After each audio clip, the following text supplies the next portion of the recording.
I am Riley, 33 years old, and the morning after my brother's lavish Malibu wedding, I woke up to find $250,000 wiped from my bank account. My mother sat across the kitchen island, sipping a latte entirely unbothered, as she told me I was young enough to earn it back. I did not scream or cry. Instead, I set down my plate of eggs and realized my family was about to learn a very hard lesson about federal tax law. Before I continue this story, let me know where you are watching from in the comments below. Hit like and subscribe if you have ever had to teach a toxic family member that your silence is not a weakness. The morning sun was pouring through the floor-to-ceiling windows of the rented Malibu estate. The house was a sprawling, modern masterpiece, with an infinity pool overlooking the Pacific Ocean.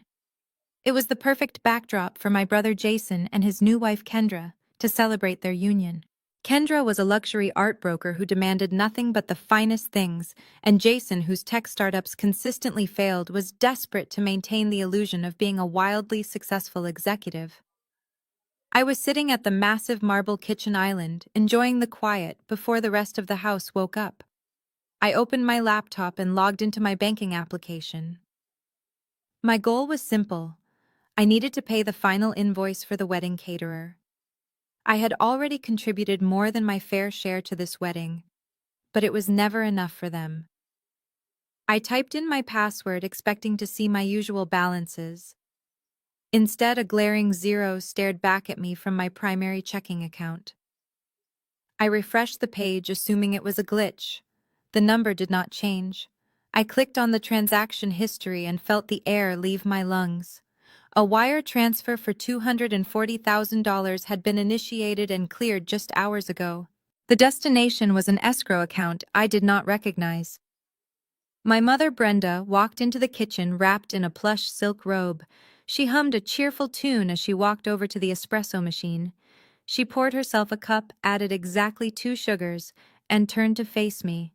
She took a slow sip, a satisfied smile playing on her lips. "Good morning, Riley," she said brightly. "You are up early." I turned my laptop around so the screen faced her. "Someone hacked my account," I said, my voice dangerously calm. "$240,000 is gone. I need to call the fraud department immediately." My mother did not gasp. She did not reach for her phone. She simply took another sip of her coffee and walked over to the island, taking a seat across from me. "Do not be so dramatic, Riley," she said, waving her manicured hand dismissively. "Nobody hacked anything. I transferred the money last night while you were asleep." I stared at her, my mind struggling to process her words. "You what?" I asked, keeping my tone perfectly level.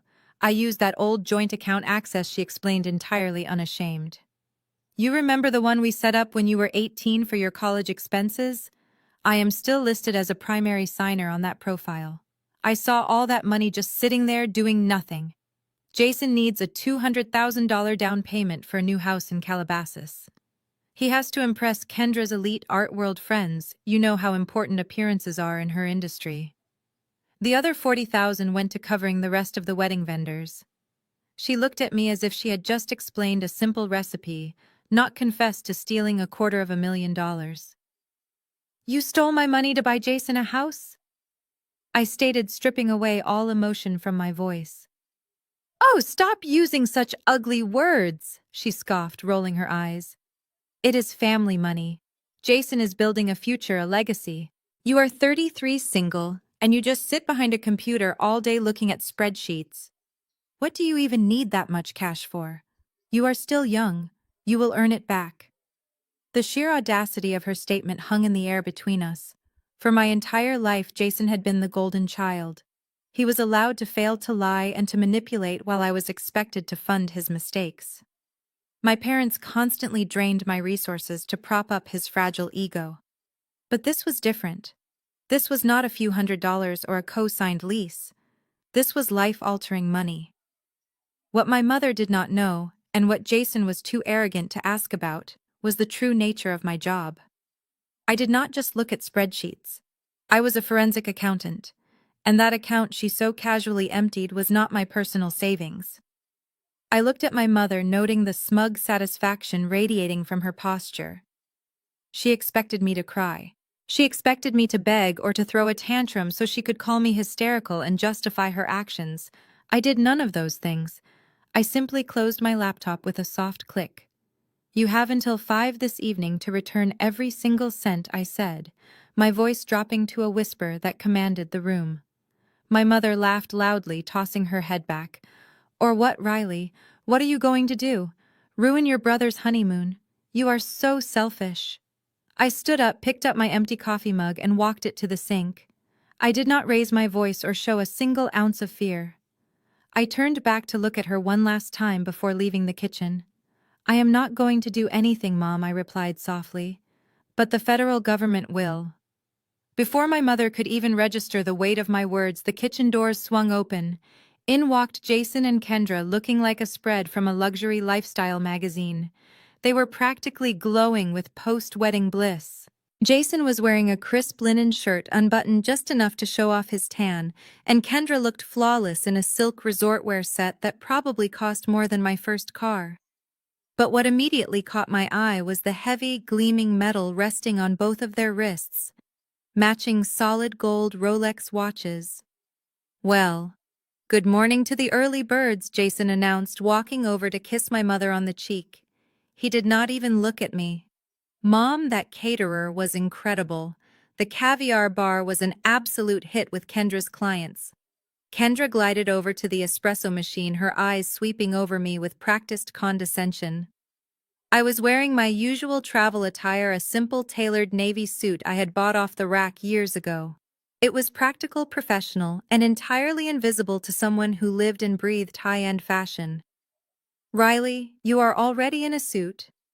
Kendra sighed, her tone dripping with fake pity. "We are in Malibu. It is the day after my wedding. You really need to learn how to turn off the spreadsheets and live a little. You cannot take all those pennies to the grave with you. Stop hoarding your money and buy yourself something nice for once. Maybe a personal stylist." I looked at the heavy gold watch sliding down her wrist as she reached for a coffee mug. I wondered exactly how many of my clients' federal tax dollars went into financing that particular piece of jewelry.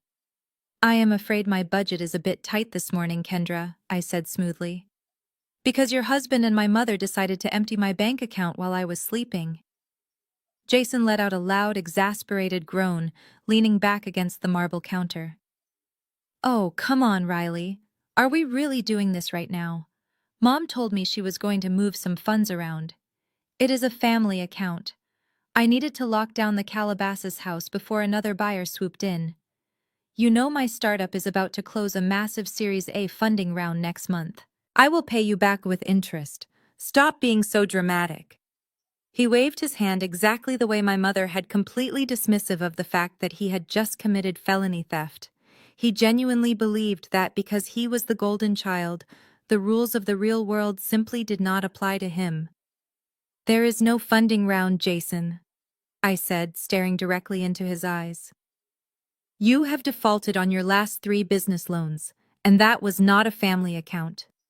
I need $240,000 wired back into my account by 5 o'clock this evening.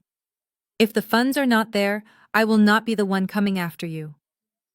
Before Jason could formulate a lie to defend his failing business, heavy footsteps echoed from the hallway. My father Thomas marched into the kitchen. He had clearly heard the tail end of the conversation, and his face was flushed red with anger. He did not ask what was going on. He did not ask for my side of the story. He immediately went on the offensive to protect his only son.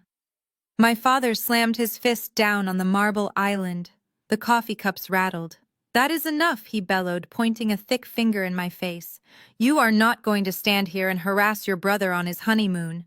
Jason just got married. He is building a future for this family. All you do is count other people's money and complain." I did not flinch.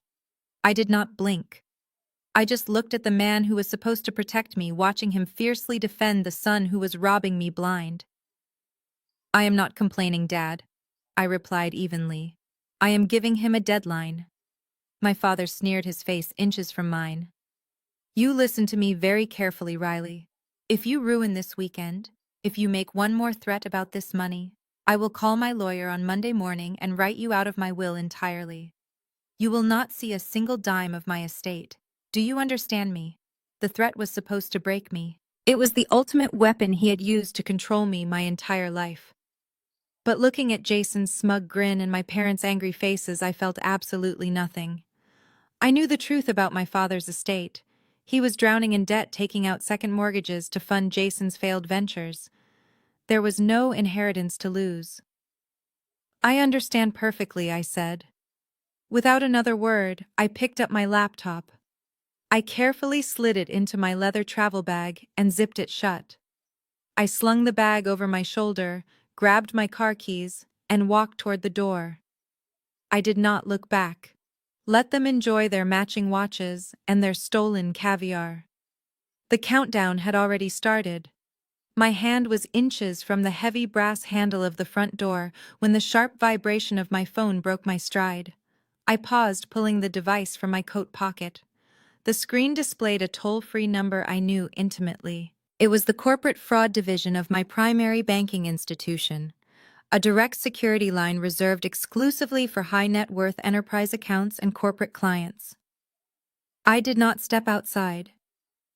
Instead, I slowly turned around on the hardwood floor facing the kitchen one last time. My family was already returning to their celebratory banter, dismissing my departure as a temper tantrum. Jason was pouring another shot of espresso, and my father was clapping him on the shoulder, praising his fictitious business acumen. My mother was admiring her reflection in the dark glass of the microwave door. They looked so incredibly safe in their bubble of entitlement, entirely convinced that they had won yet again. I swiped the screen to answer and lifted the phone to my ear. "Miss Riley," a deep voice said. "This is Agent Miller with the Enterprise Fraud Division. We detected a high-velocity wire transfer of $240,000 from your master account at 4 this morning. Due to the destination being an unverified escrow service, our system flagged it for immediate review. Did you authorize this transaction?" The kitchen was still buzzing with low conversation, but I locked eyes directly with Jason. His smile faltered slightly as he noticed I was still standing in the hallway, staring a hole right through him. I took a deep breath and spoke with absolute clarity, ensuring my voice carried across the room. "Yes, Agent. That $240,000 was not personal savings. It is a federal tax escrow holding for my corporate client pending an IRS audit. Yes, the wire was unauthorized. The effect was instantaneous and absolute." The clinking of coffee cups stopped. My father's hand froze halfway to Jason's shoulder. My mother spun around, her face instantly pale. The smug, self-satisfied smirk on Kendra's face vanished, replaced by a look of sheer, unadulterated terror. The room went dead silent. The only sound left in the massive Malibu estate was the gentle hum of the refrigerator. Agent Miller remained strictly professional on the line. "Understood, Miss Riley. Because this involves federal tax holdings, we are legally required to notify the IRS Criminal Investigation Division and immediately freeze the receiving account. We will also need to file a suspicious activity report regarding the origin of the authorization. Do you know who initiated the transfer?" I shifted my gaze to my mother. She looked like she was going to be sick. The color had completely drained from her cheeks, and her hands were trembling so violently that the porcelain cup rattled against its saucer. I let the silence stretch for 5 agonizing seconds, making sure she felt the full weight of a federal prison sentence hovering over her head. "Yes," I replied smoothly. "The unauthorized user accessed the funds via an outdated joint account portal linked to my childhood profile. The primary signer on that old profile is my mother, Brenda. You will find her digital signature and IP address on the transfer log." "Thank you for the confirmation," the agent said. "We are locking down all associated accounts to prevent further capital flight. A fraud packet will be sent to your secure email. We advise you to contact your corporate legal counsel immediately. I will be filing the police report within the hour," I assured him. "Thank you, Agent Miller." I lowered the phone and slid it back into my pocket. No one moved. Absolutely no one breathed.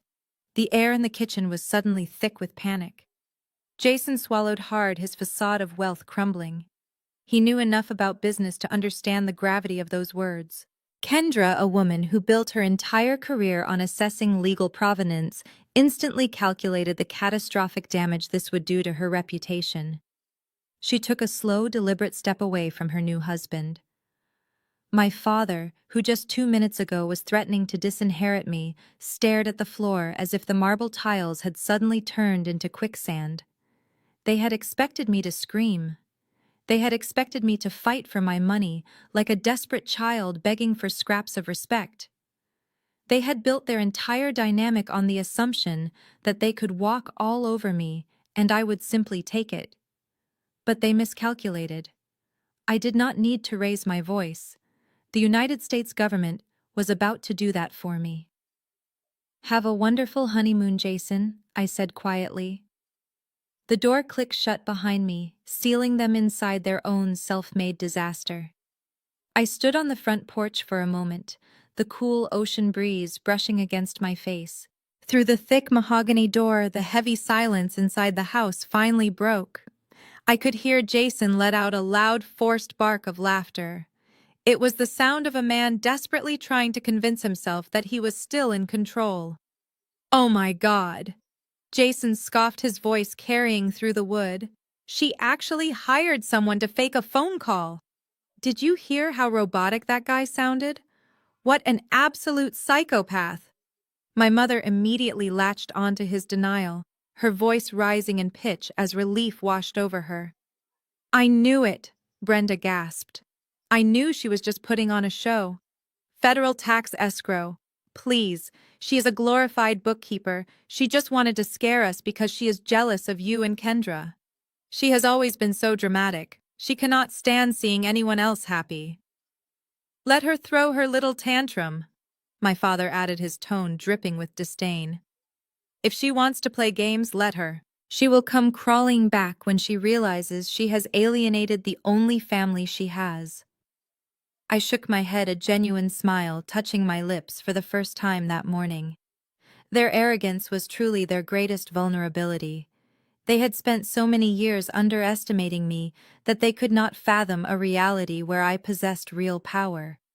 They chose to believe a comfortable lie rather than face the terrifying truth.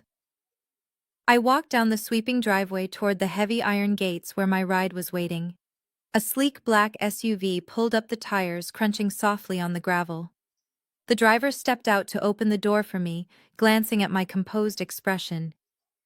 "Heading to Los Angeles International Airport, miss?" he asked politely. "Yes, please," I replied, sliding into the leather back seat. "And I am in a bit of a rush." As the vehicle pulled away from the Malibu estate, leaving my family behind in their delusion, I unzipped my travel bag and pulled out my laptop. I connected to the secure mobile hotspot and opened my administrative financial dashboard. For years, I had quietly functioned as the financial safety net for my family. I co-signed loans to secure better interest rates for them. I kept emergency credit cards active under my name for their unexpected expenses. I subsidized their lifestyle under the guise of being a supportive daughter. That support ended today. I navigated to the first account on the list. It was a high-limit platinum credit card I had given my father 3 years ago for emergency medical expenses. I pulled up the transaction history and saw recent charges for golf clubs and premium cigars. With a single click, I suspended the account and reported the card as lost. Next was the auto loan for Jason's luxury sports car. I was the primary guarantor on that lease. Because he had missed the last 2 payments, the bank had already sent warning notices to my portal. I authorized the bank to initiate immediate repossession protocols due to breach of contract. Finally, I opened the profile for my mother's revolving credit line. She used it exclusively to maintain her status at the local country club, charging expensive lunches and spa treatments. I completely revoked her authorized user status, closing the line of credit permanently. I watched the screen as the status indicators turned from active green to a glaring locked red. In less than 10 minutes, I had systematically dismantled their entire financial infrastructure.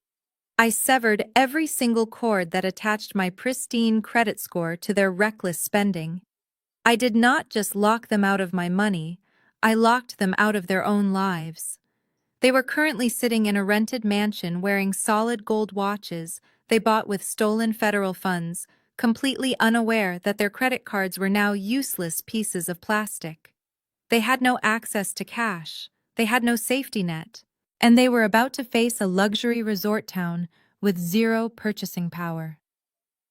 I closed the laptop and leaned back against the headrest, watching the palm trees blur past the tinted windows. The Pacific Coast Highway stretched out before me, bathed in bright morning sunlight. The trap was officially set. The financial freeze was only the beginning. By the time they realized the credit cards were declining, the federal agents would already be building their case. My family wanted to treat me like a bank, but they forgot that banks always collect their debts. And when the federal government is involved, the penalties for late payment are exceptionally severe. I took a deep breath, feeling so much lighter than I had in a decade. Exactly 4 hours later, I was sitting at my sleek glass desk in my downtown Los Angeles office. The panoramic view of the city usually commanded my attention, but today I was entirely focused on the glowing monitors displaying the frozen status of my family financial accounts. Right on schedule, my cell phone began to vibrate violently across the glass surface. The caller identification displayed Kendra's name. I let it ring 3 times before calmly pressing the green accept button and lifting the phone to my ear. Riley, Kendra hissed. Her voice was a tight, frantic whisper that echoed slightly, giving away her location in a spacious, high-ceilinged room. I am currently standing at the Emirates first-class check-in desk at the Los Angeles International Airport VIP Lounge. There is a massive line of my high-profile clients and colleagues in the terminal, and the ticketing agent is telling me that our flights to the Maldives have been canceled due to non-payment. I leaned back in my ergonomic leather chair, watching a red alert flash on my screen showing another declined transaction attempt from Jason's suspended auto lease account. "Oh," I replied evenly. "That sounds like a very stressful way to start a honeymoon, Kendra. Do not use that tone with me." She snapped, her voice trembling with a mixture of absolute rage and deep public embarrassment. Jason tried to give them his exclusive black card to rebook the tickets and the machine declined it. It declined it twice, Riley. The attendant actually asked him if he had a different form of payment in front of the entire first-class queue. I have never been so humiliated in my entire life. Jason is currently on the phone with his bank, yelling at some customer service representative about a system error.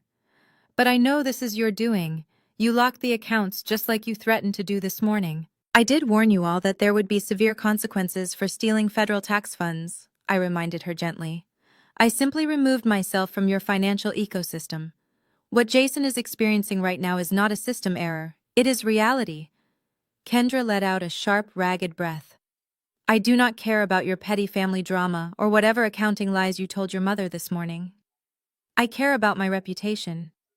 If my clients see me getting turned away from a flight because of a declined credit card, my career as a luxury art broker is completely over. I need you to wire $50,000 to my personal checking account right this second.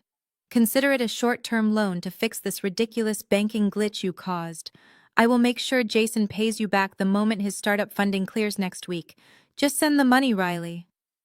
I smiled, though she could not see it. The sheer entitlement was almost impressive. "Kendra," I said slowly, ensuring every single word landed with maximum impact. "There is no banking glitch, and there is absolutely no startup funding clearing next week or next month or ever. Your husband is not a successful tech chief executive officer. He is a serial failure who has been living entirely off my credit score and my savings for the past 5 years. I did not cancel your first-class tickets to the Maldives. The credit card company canceled them because I refused to pay the past due balance on the card Jason used to book them." "You are lying," Kendra hissed, but the absolute certainty in her voice was beginning to crack. "Jason showed me the portfolio for the Calabasas house. He showed me the wire transfer for the down payment." "Yes," I replied smoothly. "He showed you a wire transfer of $240,000 that he and my mother stole from a federal tax holding account. The FBI and the IRS are currently building a massive wire fraud case against him as we speak." So no, Kendra, I will not be wiring you $50,000 to save your reputation at the airport lounge. If you want to fly first class to the Maldives, I suggest you ask your millionaire husband why his own cards are bouncing. Or better yet, maybe you should ask him to show you his actual tax returns. Before she could utter another word of denial or scream another demand, I ended the call. I placed the phone back down on my desk, feeling a profound sense of peace. The financial illusion they had built their entire lives upon was finally shattering in real time in the most public way possible, and there was absolutely nothing they could ever do to stop it. My peaceful moment lasted exactly 15 minutes before the phone on my desk lit up again. This time the caller identification displayed my mother's number. I took a slow sip of my water, preparing myself for the inevitable explosion before answering. "Riley, you vindictive little brat!" my mother screamed the moment the line connected. Her voice was so shrill I had to pull the phone an inch away from my ear. "What on earth did you do to the credit cards?" Jason is standing at the Emirates counter, looking like an absolute fool, and my own country club account was just declined for a simple spa treatment. "You need to fix this right now." I kept my voice soft and measured. "I told you, Mom, I am no longer funding your lifestyles. You have $240,000 of my client's money. You should have plenty to cover a massage." "Listen to me, you ungrateful child." Brenda hissed, her tone turning vicious. "I am entirely sick of this fake federal agent nonsense. You are throwing a tantrum because Jason is getting married and building a real life while you sit alone in a sterile office. You want to play hardball. Fine. Let us play." She paused, taking a deep, dramatic breath. "I know exactly who the managing partners at your firm are, Riley. I have their office numbers saved. If you do not turn those credit cards back on and wire Jason the money to fix this flight situation, I am going to call your human resources department. I am going to tell them that you are having a severe psychotic break. I will say you are mentally unstable, actively trying to extort money from your own family, and that you are not fit to handle sensitive financial data. How long do you think you will keep that high-paying job of yours once your bosses think you are a liability?" It was the ultimate toxic parent maneuver. Whenever she could not control me with guilt, she resorted to threatening my livelihood. A few years ago, a threat like that would have sent me into a blind panic. I would have folded immediately, terrified of losing the career I had worked so hard to build. But today her threat was the exact leverage I needed. To cement the federal case, I needed undeniable proof that Jason knowingly accepted the stolen funds. I needed him to put his signature on a legally binding document. I forced my breathing to sound shallow and erratic. I let a calculated silence stretch over the line, making her believe her threat had hit its mark. "Mom, please," I said, injecting just the right amount of panic into my voice. "Please do not call my firm. You know how strict they are about employee conduct. If you call them, they will suspend me pending an investigation. I could lose my license." I could hear the smug satisfaction radiating through the phone. "Then you know exactly what you need to do, Riley," she replied, her voice dripping with triumph. "Turn the cards back on and fix this."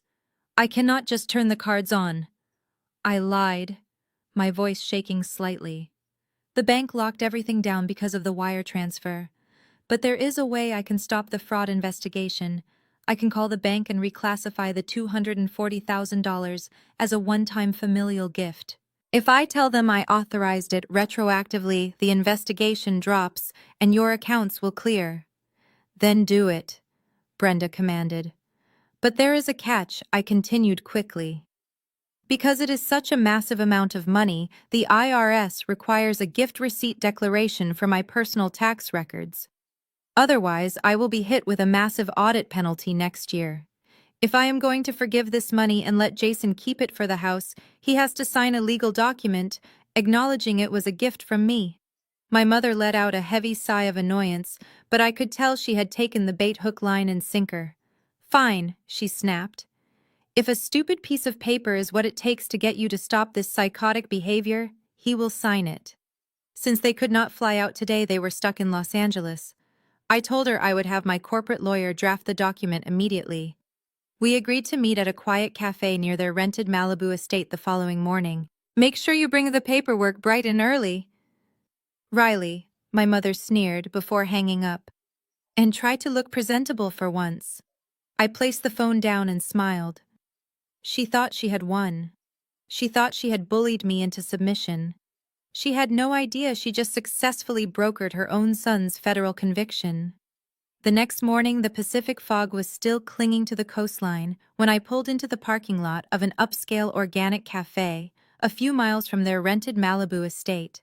I walked inside and secured a secluded booth in the back corner, setting my leather briefcase on the table. Inside that briefcase was a single sheet of paper that my corporate attorney had stayed up until midnight drafting.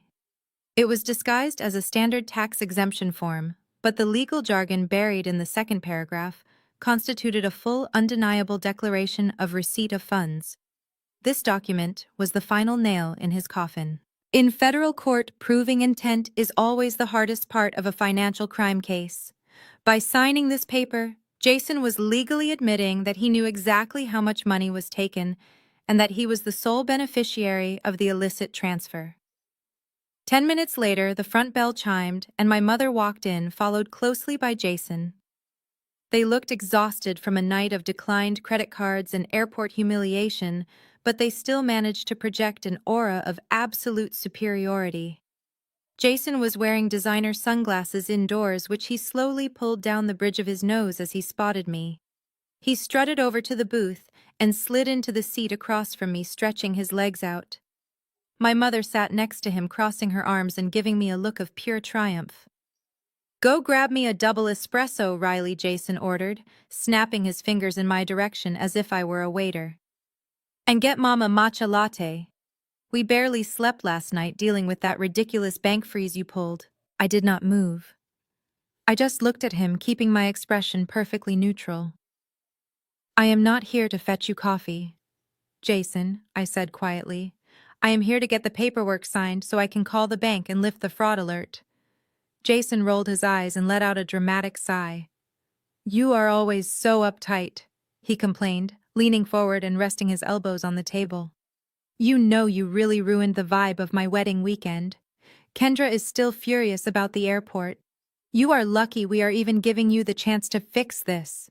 Most families would just cut you off completely after a stunt like that." The sheer delusion it took for him to threaten me with abandonment while actively holding $240,000 of stolen money was staggering. But I needed him confident. I needed him to feel untouchable. I reached into my briefcase and pulled out the crisp white document along with a heavy black fountain pen. I slid them both across the smooth wooden table. "Here it is," I said, keeping my voice submissive and defeated. "The gift declaration. It states that I am retroactively authorizing the transfer and that you are taking full possession of the funds for the purchase of the Calabasas property. Once you sign this, I can upload it to my tax portal and the bank will drop the investigation. Your cards will be active within the hour." My mother leaned over, trying to look at the document, but the dense legal formatting bored her immediately. "Just sign it, Jason," she urged impatiently. "Let us get this over with so we can go back to the airport and salvage the honeymoon." Jason picked up the pen, twirling it between his fingers. He did not read the paragraphs detailing his willful acceptance of unverified escrow capital. He did not read the clause waiving his right to claim ignorance of the fund's origin. He just looked at me with a sickeningly smug grin. "You see, Riley," he sneered, clicking the pen open. "This is why I am the chief executive officer and you are just the number cruncher. You tried to play a power game, but you folded the second things got real. I always win. You just do not have the stomach for the big leagues." He pressed the pen to the paper and scrawled his signature on the bottom line. He pushed the document aggressively back across the table. "Now get on the phone and turn my life back on," he demanded. I carefully picked up the paper, checking to make sure the ink was dark and the signature was clear. It was perfect. I slipped it back into a protective folder and placed it inside my briefcase, locking the brass clasps with a sharp click. I stood up from the booth, looking down at my brother and my mother. "I will upload this immediately," I promised, my voice finally losing its submissive edge and turning ice cold. "Have a safe flight, Jason."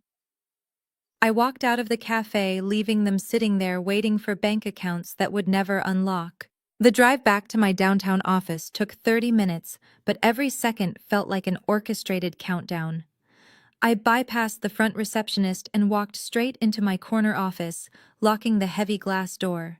I placed my briefcase on the desk, popped the clasps, and pulled out the signed declaration. I smoothed the crisp white paper flat and placed it face down into my high-resolution digital scanner. The machine whirred to life, capturing his signature in perfect forensic detail. Physical evidence was secured. Now I needed the digital kill shot. I sat down in my ergonomic chair and woke up my multi-monitor workstation. As a forensic accountant, my job was to find the ghosts in the machine. People always think money just disappears, but money leaves a footprint. You just have to know which digital shadows to chase. I logged into my encrypted portal, bypassing biometric authentication, to access the bank's raw server logs. I was not looking at clean banking interfaces anymore. I was looking at lines of raw transaction data, timestamps, and routing protocols. First, I needed to isolate the exact moment my mother breached the account. I ran a query for the $240,000 wire transfer. The system immediately spit back a string of alphanumeric codes. I highlighted the authorization sequence. My mother had used her old legacy credentials to access the joint profile, but to authorize a transfer of that magnitude, she had to bypass a secondary security prompt. She had digitally forged my electronic signature. I pulled the IP address attached to that specific login attempt. It took me 30 seconds to run a geolocation trace on the data. The ping bounced off a cell tower directly above the Malibu coastline. I cross-referenced the device registry. It was an exact match for my mother's personal tablet. She had stolen $250,000 while sitting on a patio overlooking the ocean. I exported the geolocation map, the device identification number, and the forged authorization logs into a secure master file. The charge for identity theft was now mathematically undeniable. Next, I had to track the money itself. Federal funds do not just move, they echo. I pulled the interstate routing numbers from the wire transfer. The money had bounced from my corporate escrow account in California to a regional clearinghouse in Nevada, before finally settling into an unverified third-party holding account. I ran a background check on the holding account and smiled grimly. It was a shell company set up by the Calabasas real estate broker. By moving federal tax funds across state lines to purchase real estate, they elevated simple theft into federal money laundering. I watched the data flow across my screens, building a web of undeniable guilt. Jason thought his signature was just a formality to trick his little sister. In reality, that piece of paper was the keystone that connected his knowledge of the stolen funds directly to the interstate money laundering scheme. He could not claim he was a passive beneficiary anymore. He had legally claimed ownership of the transaction. I opened a new encrypted file directory and began dragging and dropping the evidence. File 1 contained the raw bank server logs and the geolocation data proving my mother's identity theft. File 2 held the interstate routing numbers and the shell company details proving the money laundering protocol. File 3 was the high-resolution scan of the gift declaration featuring Jason's signature proving willful receipt of stolen federal funds. I compressed the entire directory into a single heavily encrypted digital packet. I picked up my office phone and dialed my corporate attorney's direct line. He answered on the first ring. "I have the package," I said, my voice steady and completely devoid of hesitation. "Are you absolutely sure about this?" Riley, he asked carefully. "Once I send this to the federal agencies, there is no pulling it back. Your family will face severe mandatory minimum sentences. The machine will not stop until it crushes them." "They made their choice the moment they touched that account," I replied. "Send it to the IRS Criminal Investigation Division and the FBI field office immediately. Include a formal request for an asset forfeiture warrant on the Calabasas property." "Understood," he said. "Transmitting now." I hung up the phone and leaned back in my chair, staring out at the Los Angeles skyline. The digital packet was gone, flying securely through fiber optic cables directly to the federal government. My family was currently sitting in a cafe waiting for a bank account to unlock. They had absolutely no idea that a massive federal legal machine had just locked its crosshairs directly onto their lives. The trap was sprung. There was no escaping the fallout now. While I sat in my secure office watching the federal confirmation receipts roll into my encrypted inbox, a very different scene was unfolding back at the rented Malibu estate. I would later learn the exact details of this chaotic afternoon during the divorce depositions, but the sequence of events was as predictable as it was pathetic. My mother and brother returned to the mansion just before noon, practically vibrating with unearned arrogance. They marched into the grand living room where Kendra was pacing furiously across the expensive Persian rug.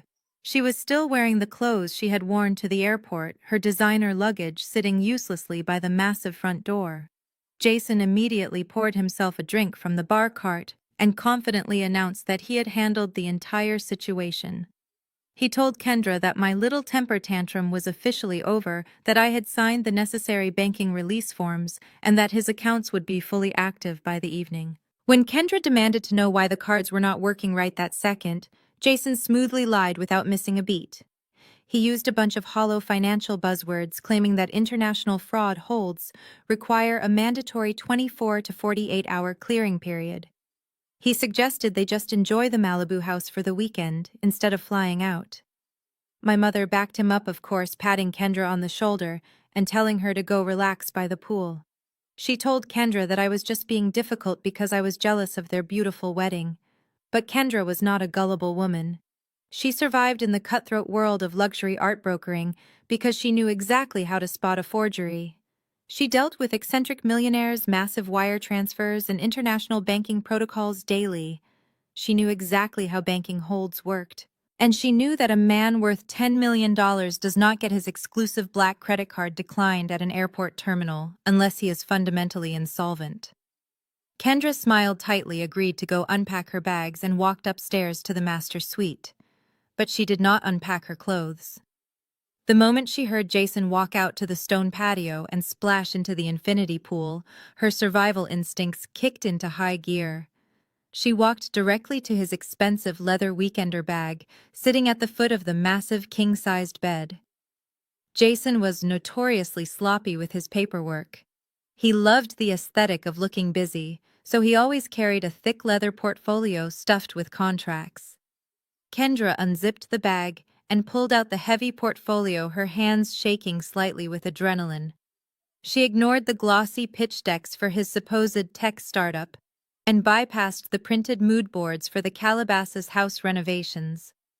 She was looking for hard numbers. She flipped to the very back of the portfolio and found exactly what she needed.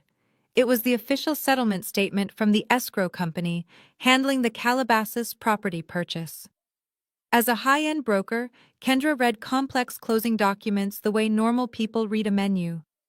Her manicured finger traced down the itemized list of buyer credits until she reached the line detailing the earnest money deposit and the primary down payment. The amount listed was exactly $240,000. But the origin account attached to the wire transfer routing number did not say Jason Corporate, LLC. It did not say Apex Tech Solutions or any other fictional company name Jason had bragged about during their 6-month courtship. The originating account name printed clearly in black ink was Riley Corporate Tax Escrow. Kendra stared at the document, her heart pounding so hard she could feel it in her throat. The pieces of the puzzle aggressively snapped together in her mind, forming a terrifying and undeniable picture. She remembered my exact words from the airport lounge. I had told her Jason was a serial failure, living entirely off my credit score. I had told her the flights were canceled because I refused to pay his past due balances. And most damning of all, I had told her the down payment for their dream home was stolen directly from a federal tax holding account. She looked at the heavy gold watch on her wrist and suddenly felt sick to her stomach. She looked around the lavish rented bedroom, realizing none of it belonged to them. Everything was a complete fabrication. Jason was not a tech genius experiencing a temporary cash flow issue. He was a broke, desperate fraud who had hijacked his sister's professional bank account to buy his way into her elite social circle. And his mother had helped him do it. Absolute panic washed over her as she realized the catastrophic legal implications. If my warning about the Federal Bureau of Investigation and the Internal Revenue Service was real, she was now legally married to a man who had just committed a massive federal crime. Kendra carefully slid the settlement statement back into the leather portfolio and zipped the bag shut exactly as she had found it. She walked into the adjoining bathroom, locked the heavy wooden door, and stared at her pale reflection in the mirror. She did not cry. She did not scream. Instead, she pulled out her phone and began searching for the best white-collar criminal defense attorneys in Los Angeles. Exactly 1 month passed since that fateful afternoon in the Malibu bathroom. You might wonder why Kendra did not simply pack her bags and flee the moment she discovered her husband was a federal criminal. But you have to understand the psychology of a woman whose entire career relies on public perception. If she filed for a sudden annulment days after a lavish wedding, her elite clients would smell blood in the water. She needed a bulletproof legal strategy to sever herself from Jason's incoming indictment. Her defense attorney advised her to maintain the illusion of a happy marriage until the federal agencies made their official move. So she swallowed her panic and played her part perfectly. Which brought us to a crisp Saturday evening in Calabasas. Jason and Kendra were hosting a massive housewarming party at the $1.5 million property my mother and brother had illegally purchased with federal tax dollars. The sheer audacity of the event was staggering. As I pulled my car onto the quiet suburban street, the glow of string lights illuminated the massive modern estate. A private valet service actively parked imported luxury vehicles along the curb. I could hear the elegant notes of a live string quartet drifting through the open windows, mingling with the continuous clinking of crystal champagne flutes. Inside the house, the atmosphere was suffocatingly opulent. The sprawling living room was packed with Kendra's high-net-worth art clients, eccentric gallery owners, and wealthy private collectors. Waiters in crisp black uniforms circulated with silver trays of imported caviar and delicate truffle tarts. Kendra was floating through the crowd, wearing a stunning emerald green evening gown. She smiled warmly, laughed at dull jokes, and kissed cheeks, making seamless introductions. To the untrained eye, she looked like the epitome of success. But I knew the truth. Beneath the flawless makeup, she was a woman standing on the edge of a cliff. Every time a car door slammed outside, her eyes darted toward the entrance, terrified that the authorities had finally arrived. Jason, on the other hand, was completely ignorant of his impending doom. He was standing near the custom marble fireplace, holding a glass of 20-year-old scotch, holding court with a group of older wealthy investors Kendra had introduced him to.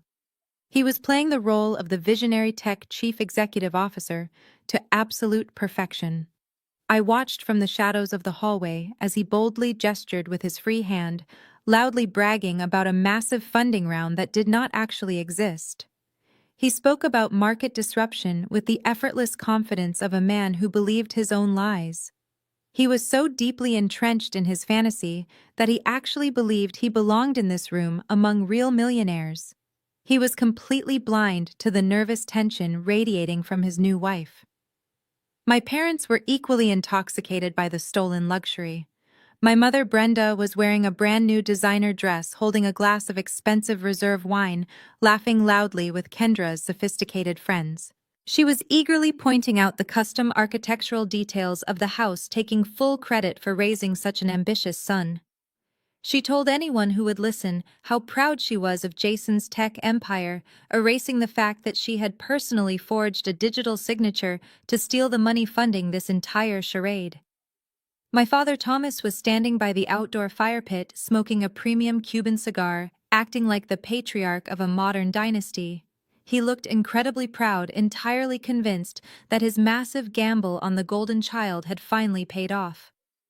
They had built a beautiful shimmering castle out of stolen federal funds, and tonight was their grand coronation. The entire family was drunk on the illusion of high society.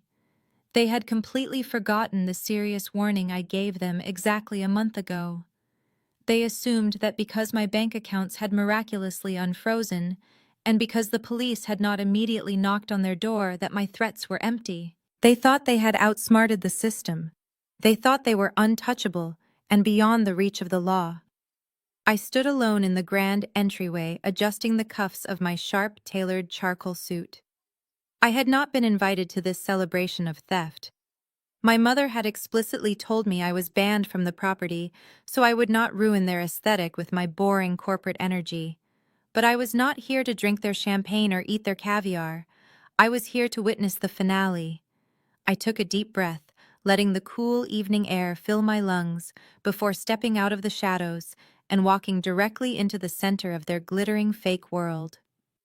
The heavy custom oak doors were propped wide open to let the cool evening breeze circulate through the massive estate. I walked over the threshold and stepped directly into the grand foyer. For my entire adult life, my family had mocked my wardrobe. They called my practical business attire cheap and depressing. They assumed I dressed modestly because I was a failure who could not afford luxury. But tonight, I was not wearing off-the-rack department store clothes. I was wearing a bespoke charcoal gray designer suit tailored perfectly to my exact measurements. Underneath the structured jacket, I wore a crisp white silk blouse. My hair was styled in a sleek professional blowout, and my posture was entirely unyielding. I looked exactly like what I was, which was a highly successful corporate investigator, preparing to dismantle a financial criminal. The foyer was illuminated by a massive crystal chandelier that cast fractured light across the polished marble floors. As I stood there taking in the sheer scale of the stolen property, I saw my father break away from a group of men near the indoor bar. Thomas had spotted me. His face instantly contorted from the jovial, proud patriarch into a mask of pure, venomous panic. He hastily excused himself from the conversation and marched toward the entryway, his heavy footsteps echoing slightly over the string quartet playing in the next room. Before I could step further into the house, he intercepted me.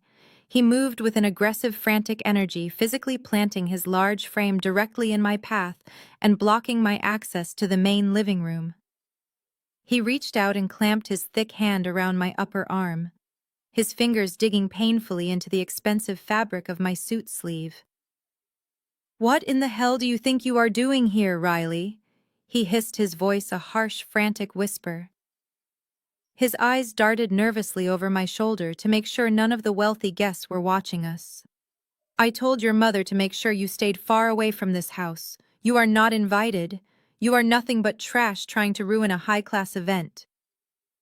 I looked down at his hand gripping my arm, and then looked directly into his angry eyes. I did not shrink back. I did not apologize. I simply stood my ground, letting the absolute silence of my reaction unnerve him. "Get out of here before I have security throw you off the property," he threatened, pulling me slightly toward the open front door. "Jason is finally establishing himself with real money and real power. I will not let a bitter, jealous spinster drag him down tonight." He expected me to argue in hushed tones. He expected me to cry and retreat into the night, just like the obedient scapegoat I had always been. But I knew the rules of high society better than he ever would. Wealthy people despise public conflict. They abhor a scene. And my father was currently pretending to be a wealthy man. I smoothly twisted my arm, breaking his grip with a sharp, practiced motion. Instead of whispering back, I took a decisive step around his bulky frame, moving directly into the sightline of the main living room. Then I projected my voice. I did not yell, but I spoke with the clear, resonant authority of a woman addressing a crowded boardroom. "Thomas, I absolutely cannot believe the magnificent scale of this architecture," I said loudly, a bright and completely fake smile spreading across my face. The sudden, clear sound of my voice cut right through the ambient chatter of the party. Dozens of heads turned in our direction. Wealthy art collectors, gallery owners, and elite investors all paused their conversations to look toward the grand foyer. I kept my voice elevated, gesturing elegantly toward the ceiling. "The vaulted ceilings in this entryway are simply breathtaking." I continued, ensuring every single guest could hear my enthusiastic praise. And this imported marble flooring is exquisite. Jason and Kendra have truly outdone themselves with this property. Do you not agree, Dad? My father froze, entirely trapped. The venom instantly drained from his face, replaced by a sickeningly pale shade of panic. He was suddenly the center of attention, surrounded by Kendra's high-net-worth clients. If he yelled at me now or tried to physically throw me out, he would instantly expose himself as an aggressive, unstable lunatic. He would shatter the illusion of the perfect wealthy family he was so desperately trying to project. He had absolutely no choice but to play along. He swallowed hard, his jaw clenching so tightly I thought his teeth might crack. "Yes," he muttered, forcing a strained, unnatural smile for the audience watching us. "Yes, it is a beautiful house, Riley." I smiled brightly at him, acknowledging his absolute defeat. "Thank you so much for the warm welcome," I said, my tone dripping with polite sarcasm. "I think I will go congratulate the happy couple now." I left him standing there paralyzed by his own social anxiety and walked smoothly into the heart of the party. The guests quickly returned to their drinks and their conversations, completely unaware of the brutal psychological warfare that had just taken place. I accepted a crystal flute of champagne from a passing waiter and scanned the crowded room. I had successfully breached their fortress. Now it was time to find Kendra and plant the final seed of destruction before the authorities arrived to finish the job. I spotted her standing near an elaborate tower of champagne flutes in the main dining area. Kendra was laughing at a joke told by a man I recognized from Forbes magazine as a large private art collector. She looked radiant, but I could see subtle signs of immense physical stress. Her knuckles were white where she gripped her glass, and her eyes darted toward the front entrance. I glided through the crowd of millionaires, my charcoal suit blending into the sea of high-end attire. I stopped just behind her, waiting patiently for the collector to excuse himself to take a call. The moment he stepped away, Kendra turned around to grab another glass from the tower. She froze the instant she saw me standing there. The forced smile vanished from her lips completely. "What are you doing here, Riley?" she whispered, her voice tight and desperate. She took a quick step closer to me, trying to use her body to shield our conversation from the surrounding guests. "If you make a scene tonight, I swear I will have you arrested for trespassing. This is my house." I took a slow sip of my champagne, letting the crisp bubbles burst against my tongue. "I am not here to make a scene, Kendra," I replied, my voice barely above a whisper, but carrying absolute authority. "And we both know this is not your house. We both know exactly whose money paid for the marble floor we are standing on." Kendra swallowed hard, her throat visibly working. She glanced around, frantically terrified that someone might overhear us. "I do not know what you are talking about," she lied, her voice trembling. "Jason transferred those funds from his corporate account. He showed me the settlement statement." "He showed you a settlement statement with my name on it," I corrected smoothly. "A settlement statement tied directly to a stolen federal tax escrow account." I saw the panic in your eyes at the airport, Kendra. You are an incredibly smart woman. You survive in the cutthroat luxury art market because you know how to authenticate value. You spot forgeries for a living? I leaned in slightly, closing the physical distance between us until I could smell her expensive floral perfume. I kept my expression perfectly pleasant, as if we were discussing the weather. "Kendra, you appraise multi-million-dollar art for a living," I whispered calmly, my words slicing through her remaining defenses like a scalpel. "How did you fail to appraise your own husband? Did you even ask to see his corporate tax returns before you signed the marriage license?" Her blood visibly ran cold. All the color drained from her perfectly contoured face, leaving her looking pale and suddenly very fragile. Her breathing became shallow and rapid. She knew. She had looked in the leather portfolio a month ago, and she knew everything I was saying was the absolute truth. But hearing it spoken aloud, hearing the undeniable confirmation of her worst nightmare, paralyzed her completely. "He told me it was a misunderstanding," she choked out, her voice barely audible over the string quartet. "He told me he was resolving the banking issue with you." "Jason lies the way other people breathe," I said plainly. He has no tech startup. He has no Series A funding.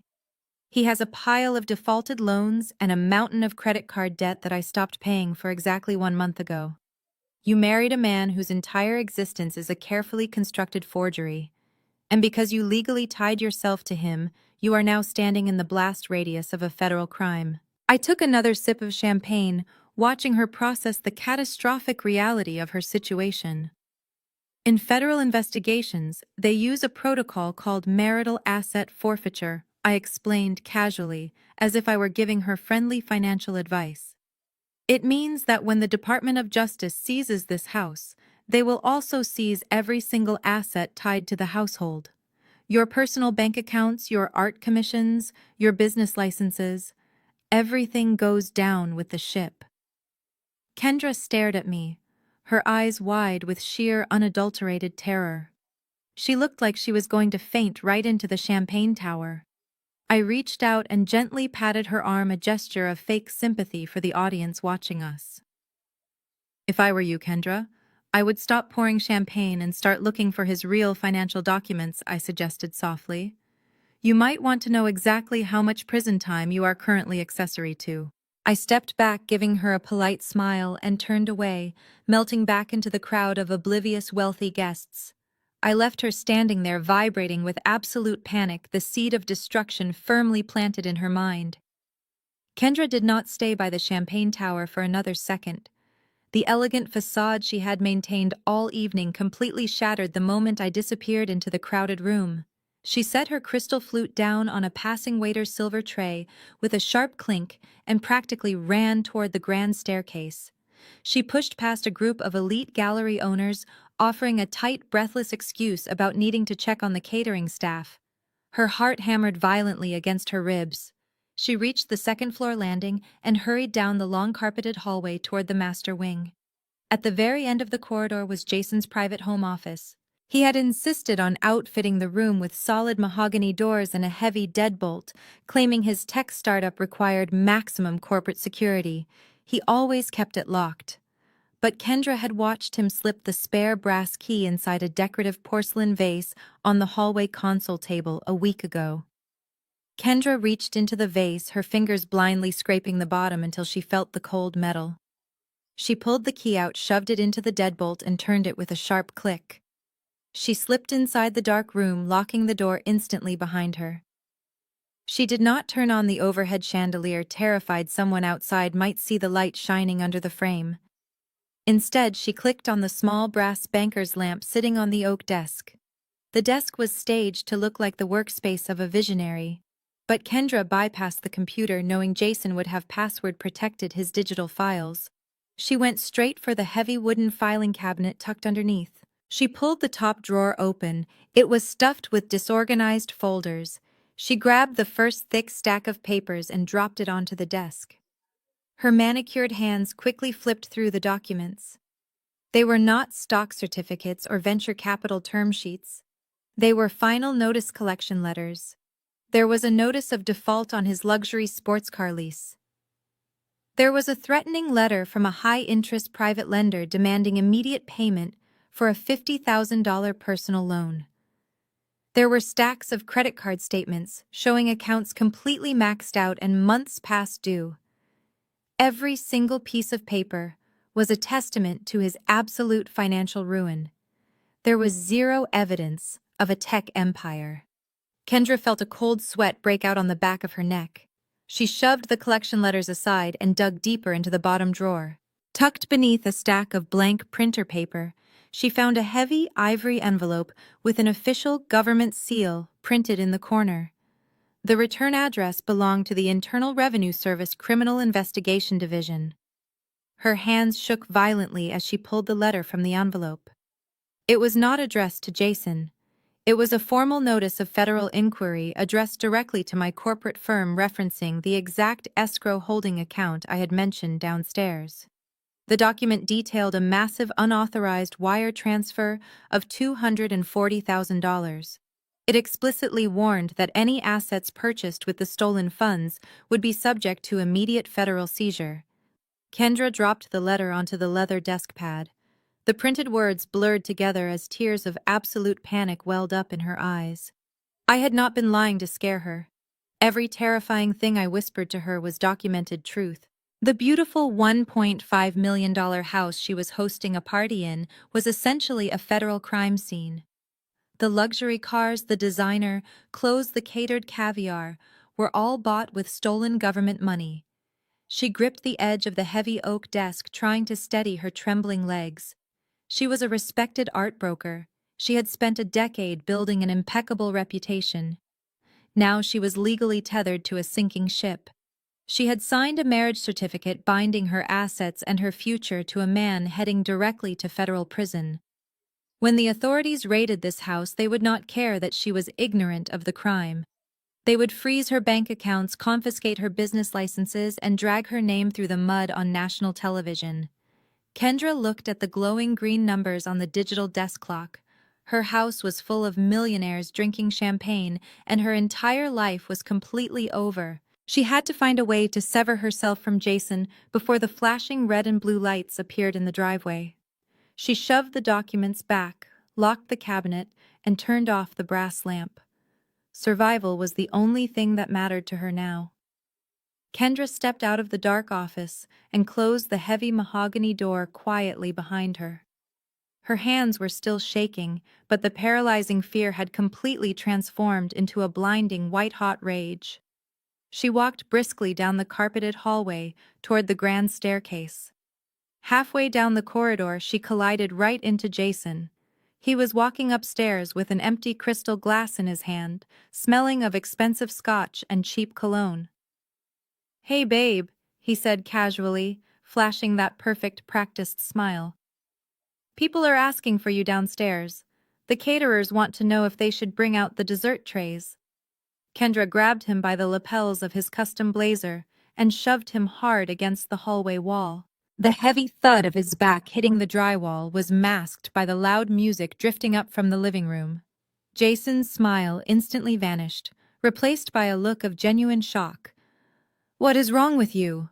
he hissed, trying to pry her manicured hands off his jacket. "You are going to wrinkle the suit." "I saw the file," Kendra whispered, her voice trembling with a mixture of absolute disgust and raw fury. "I unlocked the bottom drawer of your desk, Jason. I saw the default notices. I saw the maxed-out credit card statements. And I saw the letter from the Internal Revenue Service addressed to your sister." All the color drained from Jason's face. For the first time since I had known him, the arrogant golden child looked completely terrified. He opened his mouth to speak, to spin another intricate web of lies, but Kendra cut him off before he could utter a single syllable. "Do not you dare lie to me," she warned, her nails digging painfully into his chest. "Riley told me everything downstairs. She told me you stole federal tax money to buy this house." I did not want to believe her. I wanted to believe the man I married was just going through a rough patch. "But you are not a chief executive officer, Jason. You are a broke, pathetic criminal, and you used my name to launder stolen government funds."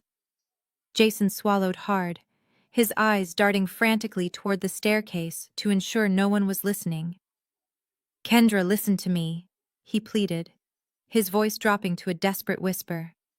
"It is just a temporary cash flow problem. I have investors lined up. I am going to pay the account back before the federal agents even realize it is missing. I just needed this house to secure the optics for my next pitch." "Optics," Kendra repeated, letting out a sharp, humorless laugh. "You risked my entire career and my freedom for optics." Before Jason could respond, the floorboards creaked. My mother Brenda appeared at the top of the stairs holding a fresh glass of wine. She had followed Jason up, looking for a quiet moment away from the crowd. She took one look at Kendra pinning Jason against the wall, and her face hardened into a mask of maternal indignation. "What on earth is going on here?" Brenda demanded, marching over to them. "Let go of your husband, Kendra. Have you lost your mind? Your son is a federal criminal," Kendra snapped, finally releasing Jason's lapels and taking a step back. "He has no money, Brenda. He financed this entire fake life with stolen funds, and you helped him do it. I saw the escrow documents. Instead of looking ashamed or panicked, my mother simply rolled her eyes and took a sip of her wine. She looked at Kendra with utter disdain. "Oh, please," Brenda scoffed, waving her hand dismissively. "Stop being so dramatic. Jason is a visionary. Visionaries sometimes have to bend the rules to get their businesses off the ground. That money was just sitting in Riley's account doing absolutely nothing. We put it to good use." Kendra stared at her mother-in-law, completely horrified by the casual confession. "You stole $250,000 from the federal government," she whispered. "And a good wife supports her husband financially?" Brenda shot back, her tone turning venomous. "We brought you into this family. We gave you access to a beautiful home and a lavish lifestyle. You should be thanking Jason instead of attacking him in the hallway like a hysterical woman. You have plenty of rich clients, Kendra. If the bank asks for the money back, you can just sell a few more paintings and cover the difference." The final piece of the puzzle clicked perfectly into place. Kendra looked back and forth between Jason and Brenda, realizing the sickening truth. The entire family was in on the con. They had targeted her. They knew she was a successful luxury art broker with high society connections and a pristine credit score. They did not want her to be a part of their family. They wanted her to be their next financial safety net once Riley's accounts ran dry. She was the ultimate mark. "I am leaving," Kendra said, her voice turning completely hollow. "I am going to walk down those stairs, call my lawyer, and file for an immediate annulment. Then I am going directly to the police. I am not going down with you." She turned on her heel and took a step toward the staircase, but Jason moved faster. Panic completely overtook his features.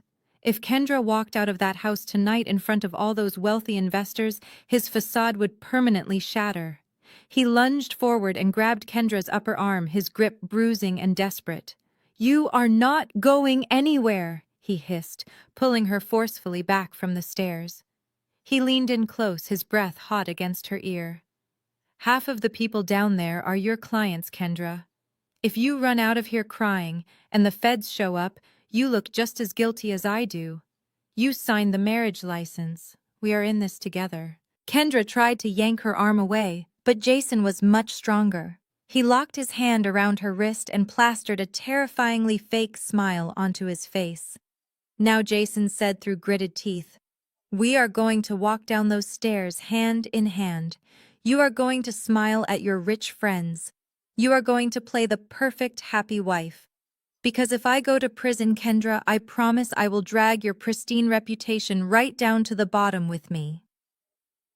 Kendra looked into his eyes and saw nothing but the cold, desperate calculation of a trapped animal.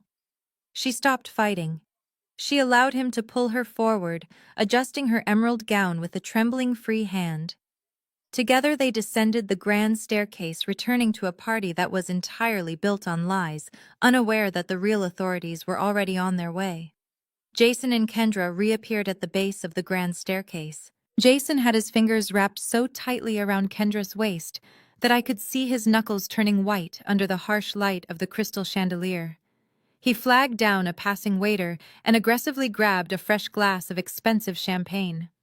A heavy sheen of nervous sweat glistened on his forehead, and his tailored suit jacket looked slightly damp under the arms.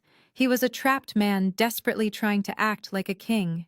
He picked up a silver spoon and clinked it sharply against the side of his crystal glass. The high-pitched ringing echoed rapidly through the massive living room. The string quartet immediately stopped playing their instruments. The room full of millionaires fell completely silent, turning their attention to the grand staircase. "If I could have everyone's attention for a brief moment," Jason announced, his voice booming with forced artificial confidence. "I want to personally welcome all of you to our beautiful new home. It has been an absolutely incredible month.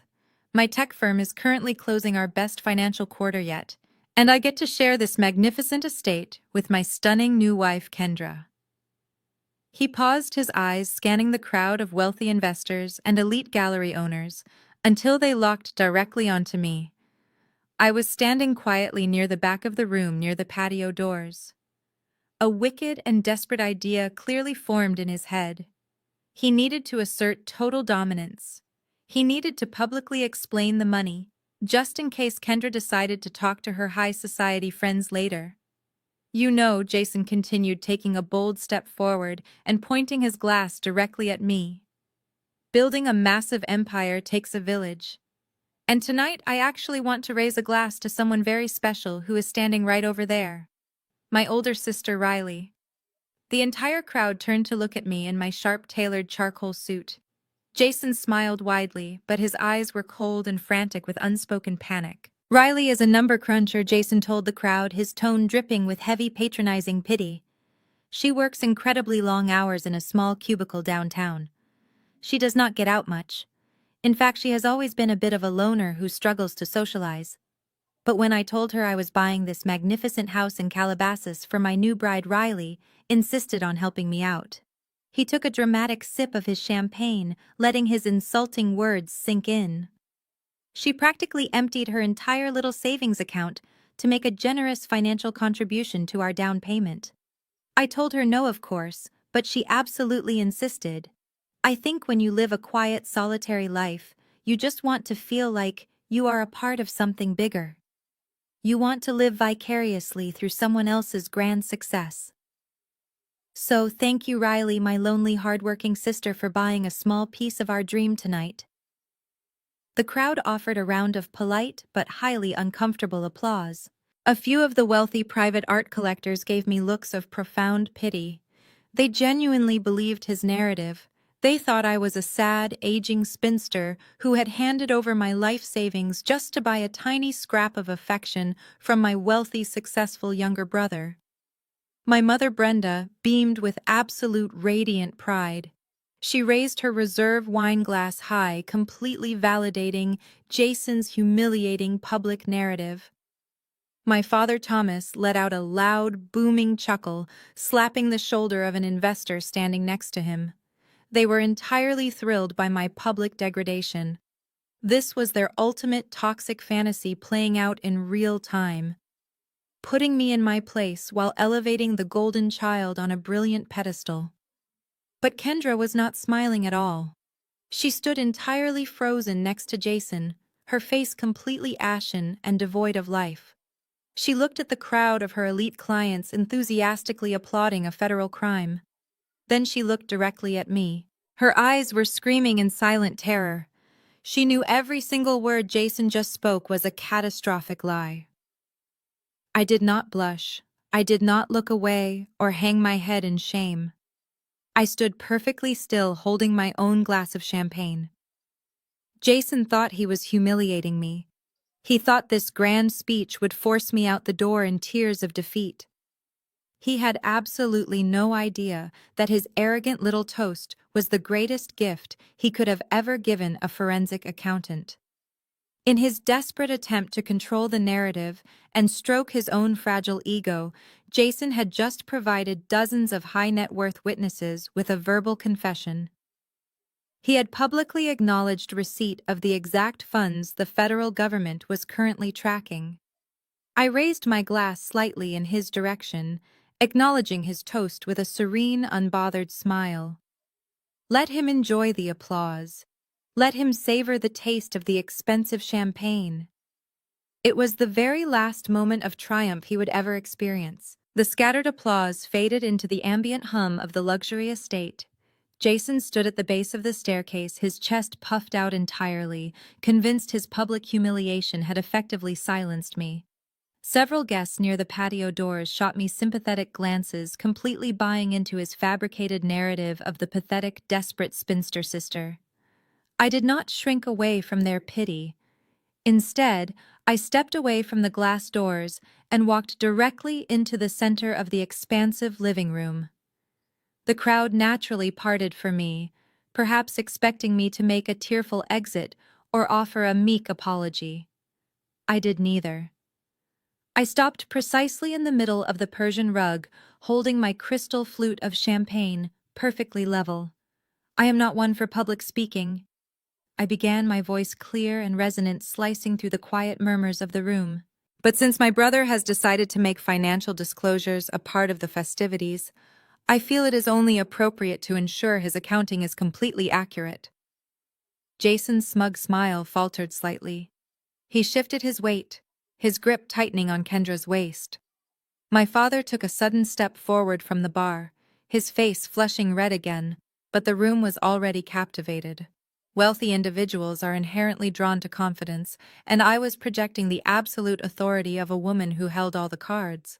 I looked around at the faces of Kendra's elite clients, the gallery owners, and the private investors.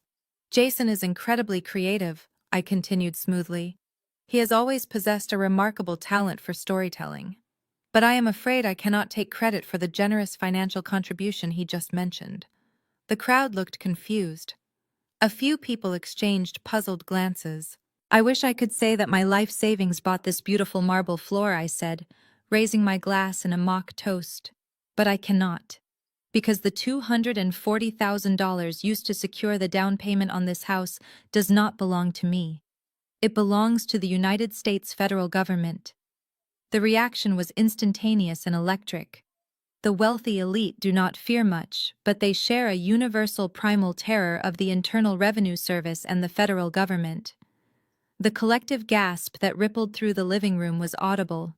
Guests immediately stopped drinking. Several investors instinctively took a physical step back from Jason, treating him as if he had suddenly contracted a highly contagious disease. The murmurs erupted into harsh, urgent whispers. Jason turned the color of old parchment. The heavy sheen of sweat on his forehead seemed to instantly turn ice cold. He opened his mouth, but only a dry, pathetic croak escaped. He let go of Kendra's waist, his hands dropping to his sides as the reality of my public declaration slammed into him. My mother Brenda let out a sharp, indignant squawk, nearly spilling her reserve wine. "Riley, stop this nonsense right now," she demanded, her voice shrill and desperate. "You are embarrassing your brother in front of his important friends." "I am simply clarifying the public record, Mom," I replied, without breaking eye contact with Jason. "You see, everyone here was just told that I am a lonely bookkeeper. But that is another one of Jason's creative stories. I am a corporate forensic accountant. I manage massive federal tax escrow accounts for enterprise clients. The money Jason used to buy this property was an unauthorized wire transfer pulled directly from a federal holding account under my professional jurisdiction." The murmurs in the room escalated into outright panic. An older man holding a Scotch glass, one of the investors Jason had been trying to impress all night, aggressively set his drink down on a side table. "Are you saying this house was purchased with stolen federal funds?"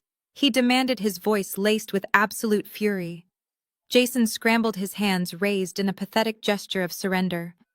No, it is a misunderstanding," Jason stammered, his voice cracking violently.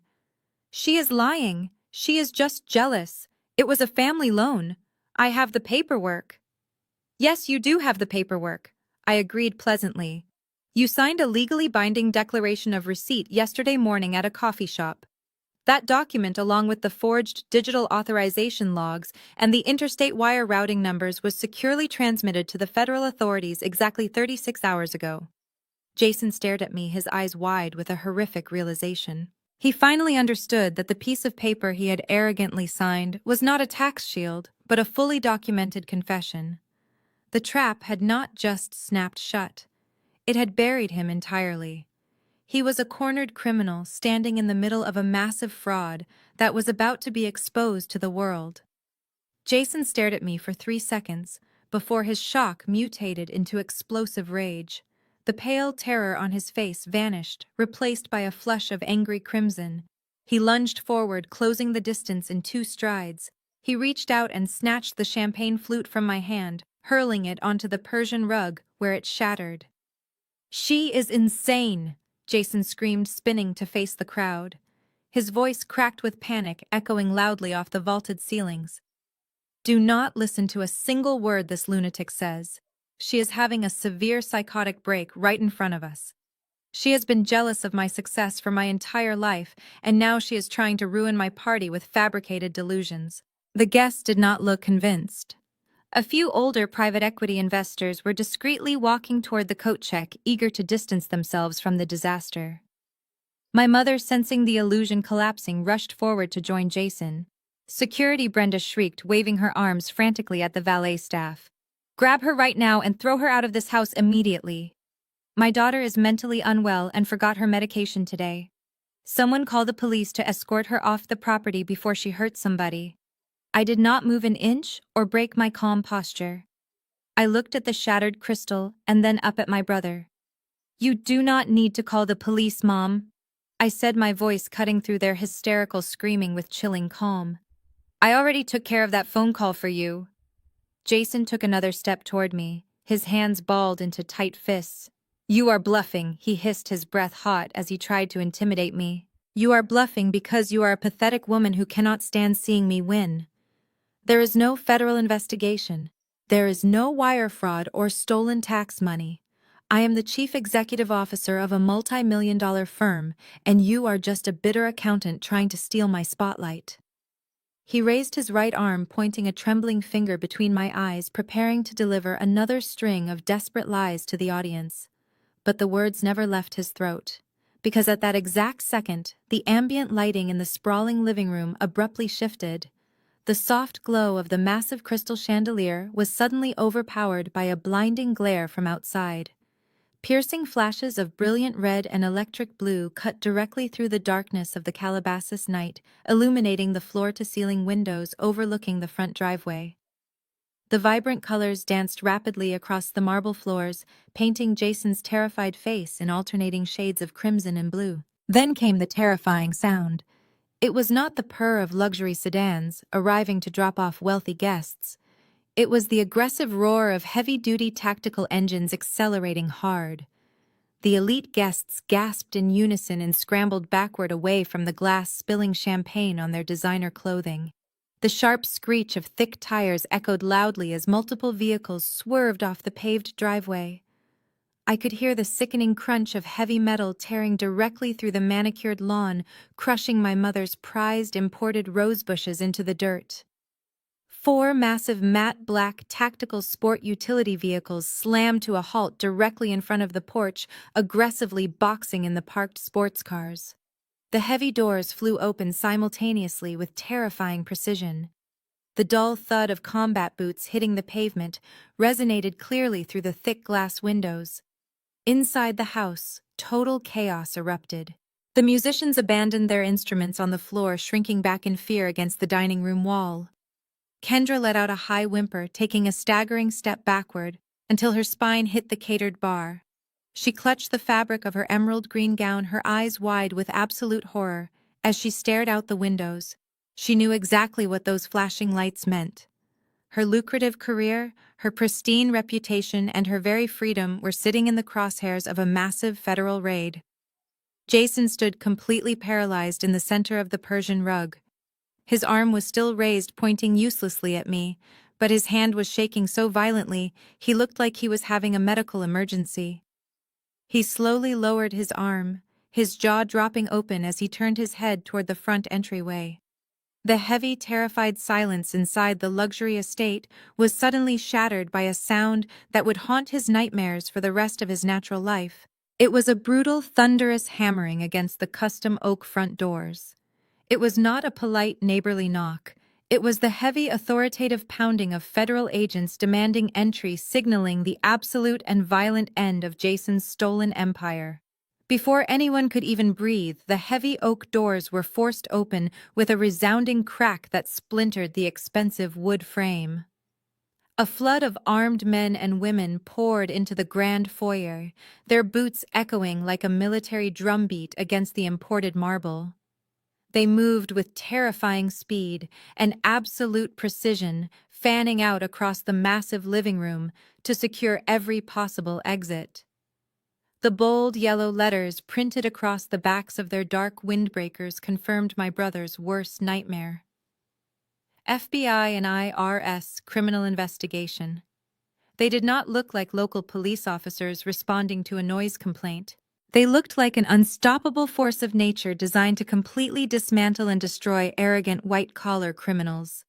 I took a slow, deliberate step backward, smoothly removing myself from the center of the Persian rug and melting into the shadows near the patio doors. I calmly placed my empty champagne flute onto a nearby console table, brushing an invisible speck of dust off the lapel of my tailored charcoal suit. I had spent weeks meticulously building the digital trap that led these agents to this exact address, and I was going to comfortably watch the final act unfold without a single drop of sweat on my brow.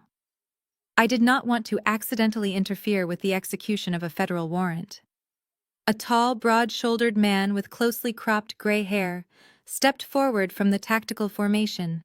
He held up a thick leather folder containing a stack of official documents bearing the seal of a federal judge. His voice boomed across the silent, terrified room, cutting through the ambient panic with practiced authority.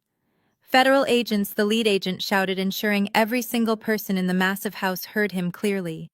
We are executing a federal search and seizure warrant for this property registered to Jason Corporate LLC.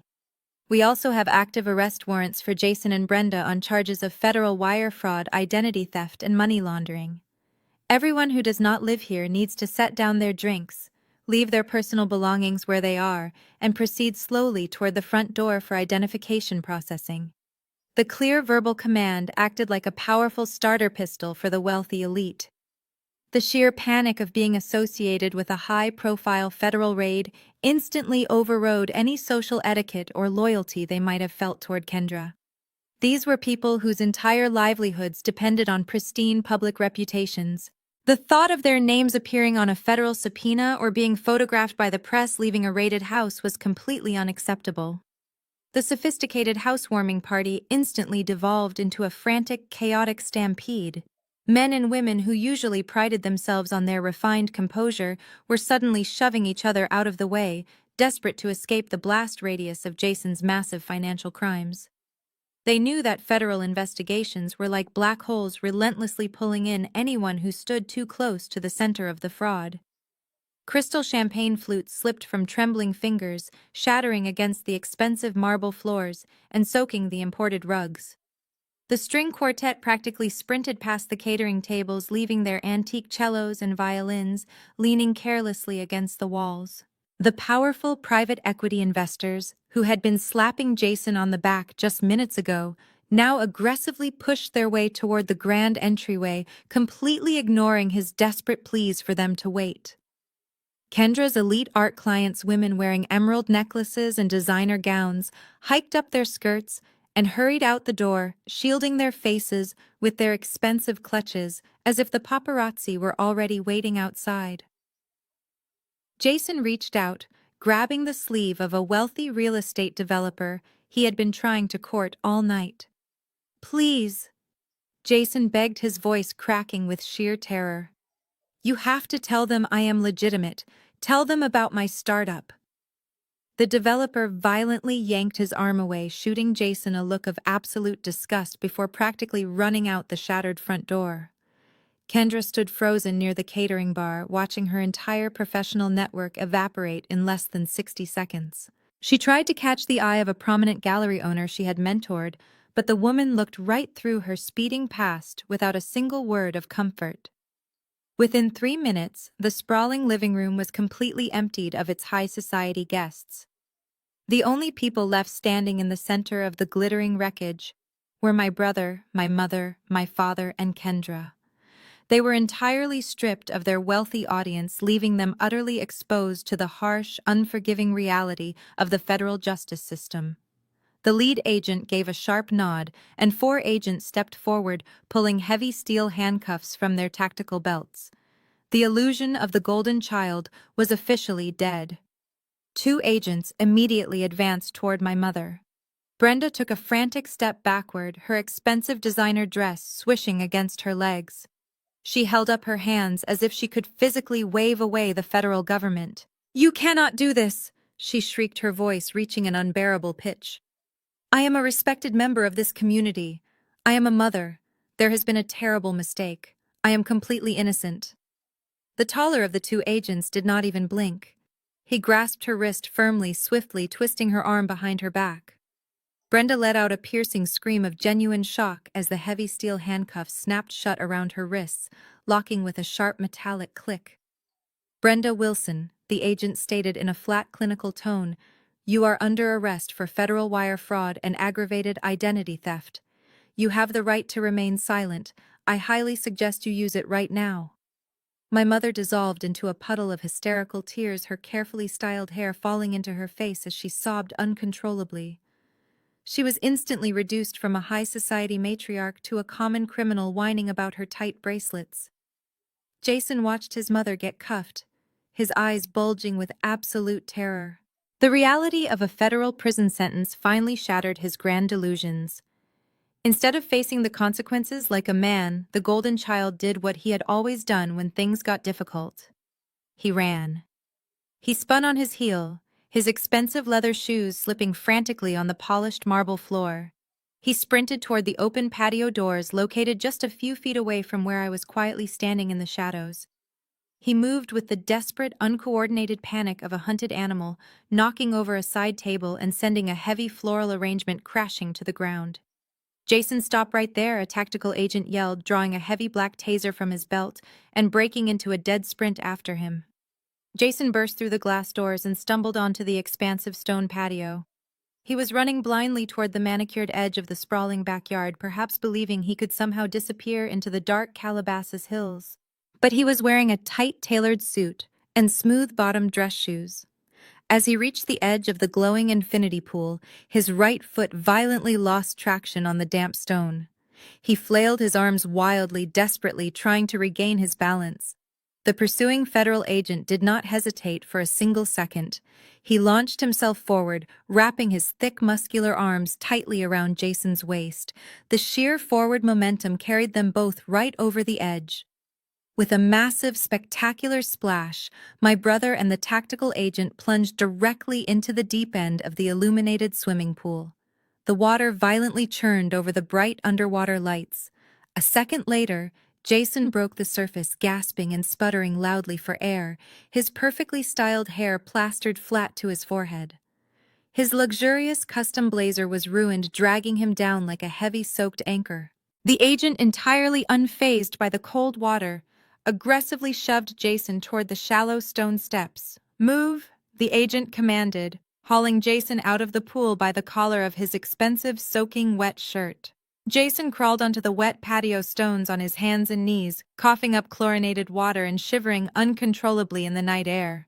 The agent yanked Jason's arms behind his back, forcing his face down against the hard, wet concrete.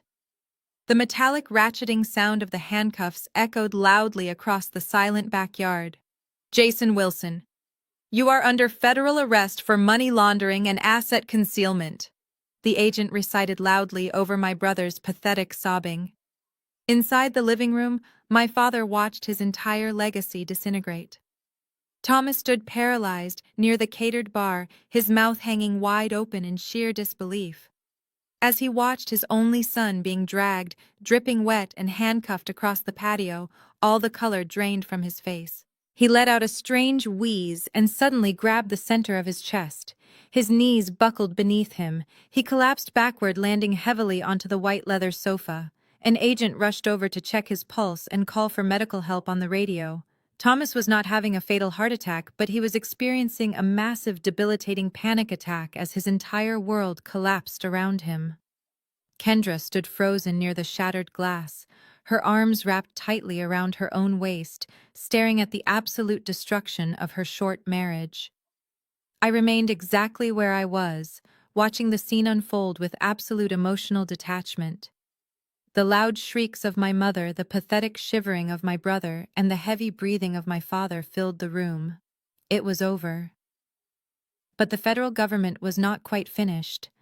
While the initial shock of the arrests paralyzed my family, the rest of the tactical team shifted into their secondary objective with ruthless efficiency. Agents carrying thick rolls of bright orange and neon green tape spread out across the sprawling first floor.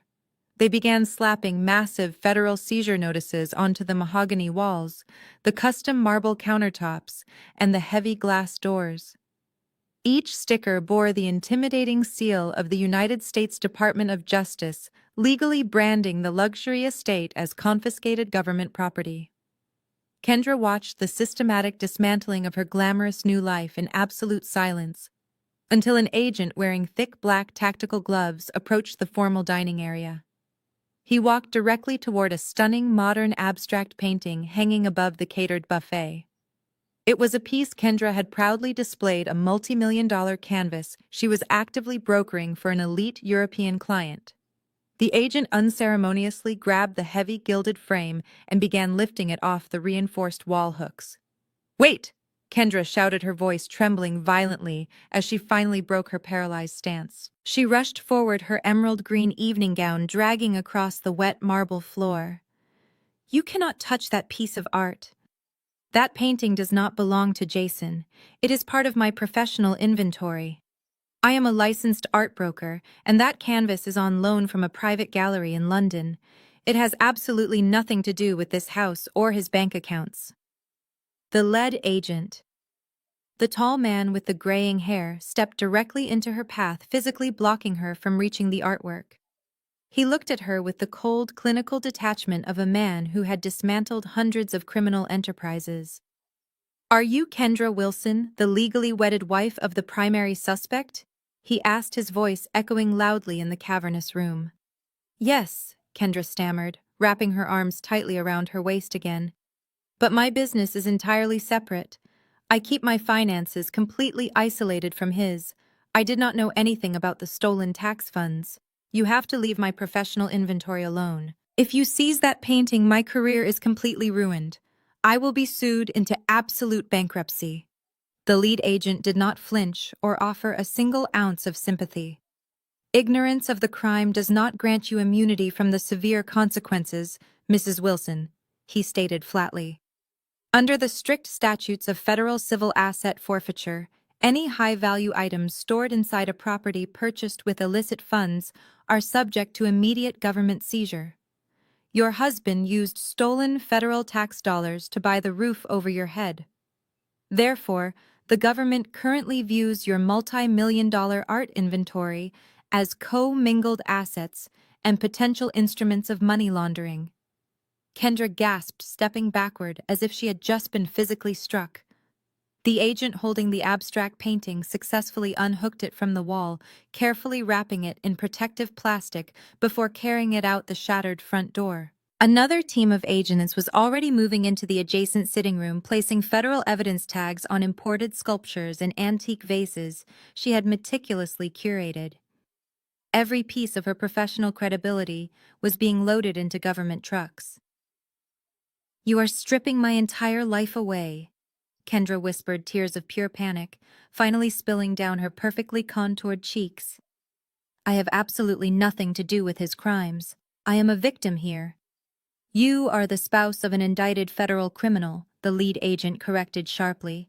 "We are freezing your personal banking accounts and seizing your business licenses pending a full forensic audit of your marital assets. If you want to prove your innocence, I suggest you hire a competent defense attorney immediately. But right now, this property and everything in it belongs to the Internal Revenue Service." The lead agent turned his attention away from her and addressed the entire room. He looked at my father, who was still gasping for breath on the white leather sofa, and then at my mother, who was sitting handcuffed in a dining chair, sobbing uncontrollably. "Listen up," the lead agent announced, his voice booming with absolute finality. "The warrant covers the immediate seizure of this estate and all physical contents within its property lines. That includes the luxury vehicles parked in the driveway, the jewelry currently inside the safes, and every single piece of furniture. You have exactly 10 minutes to gather your coats and whatever identification you have in your pockets.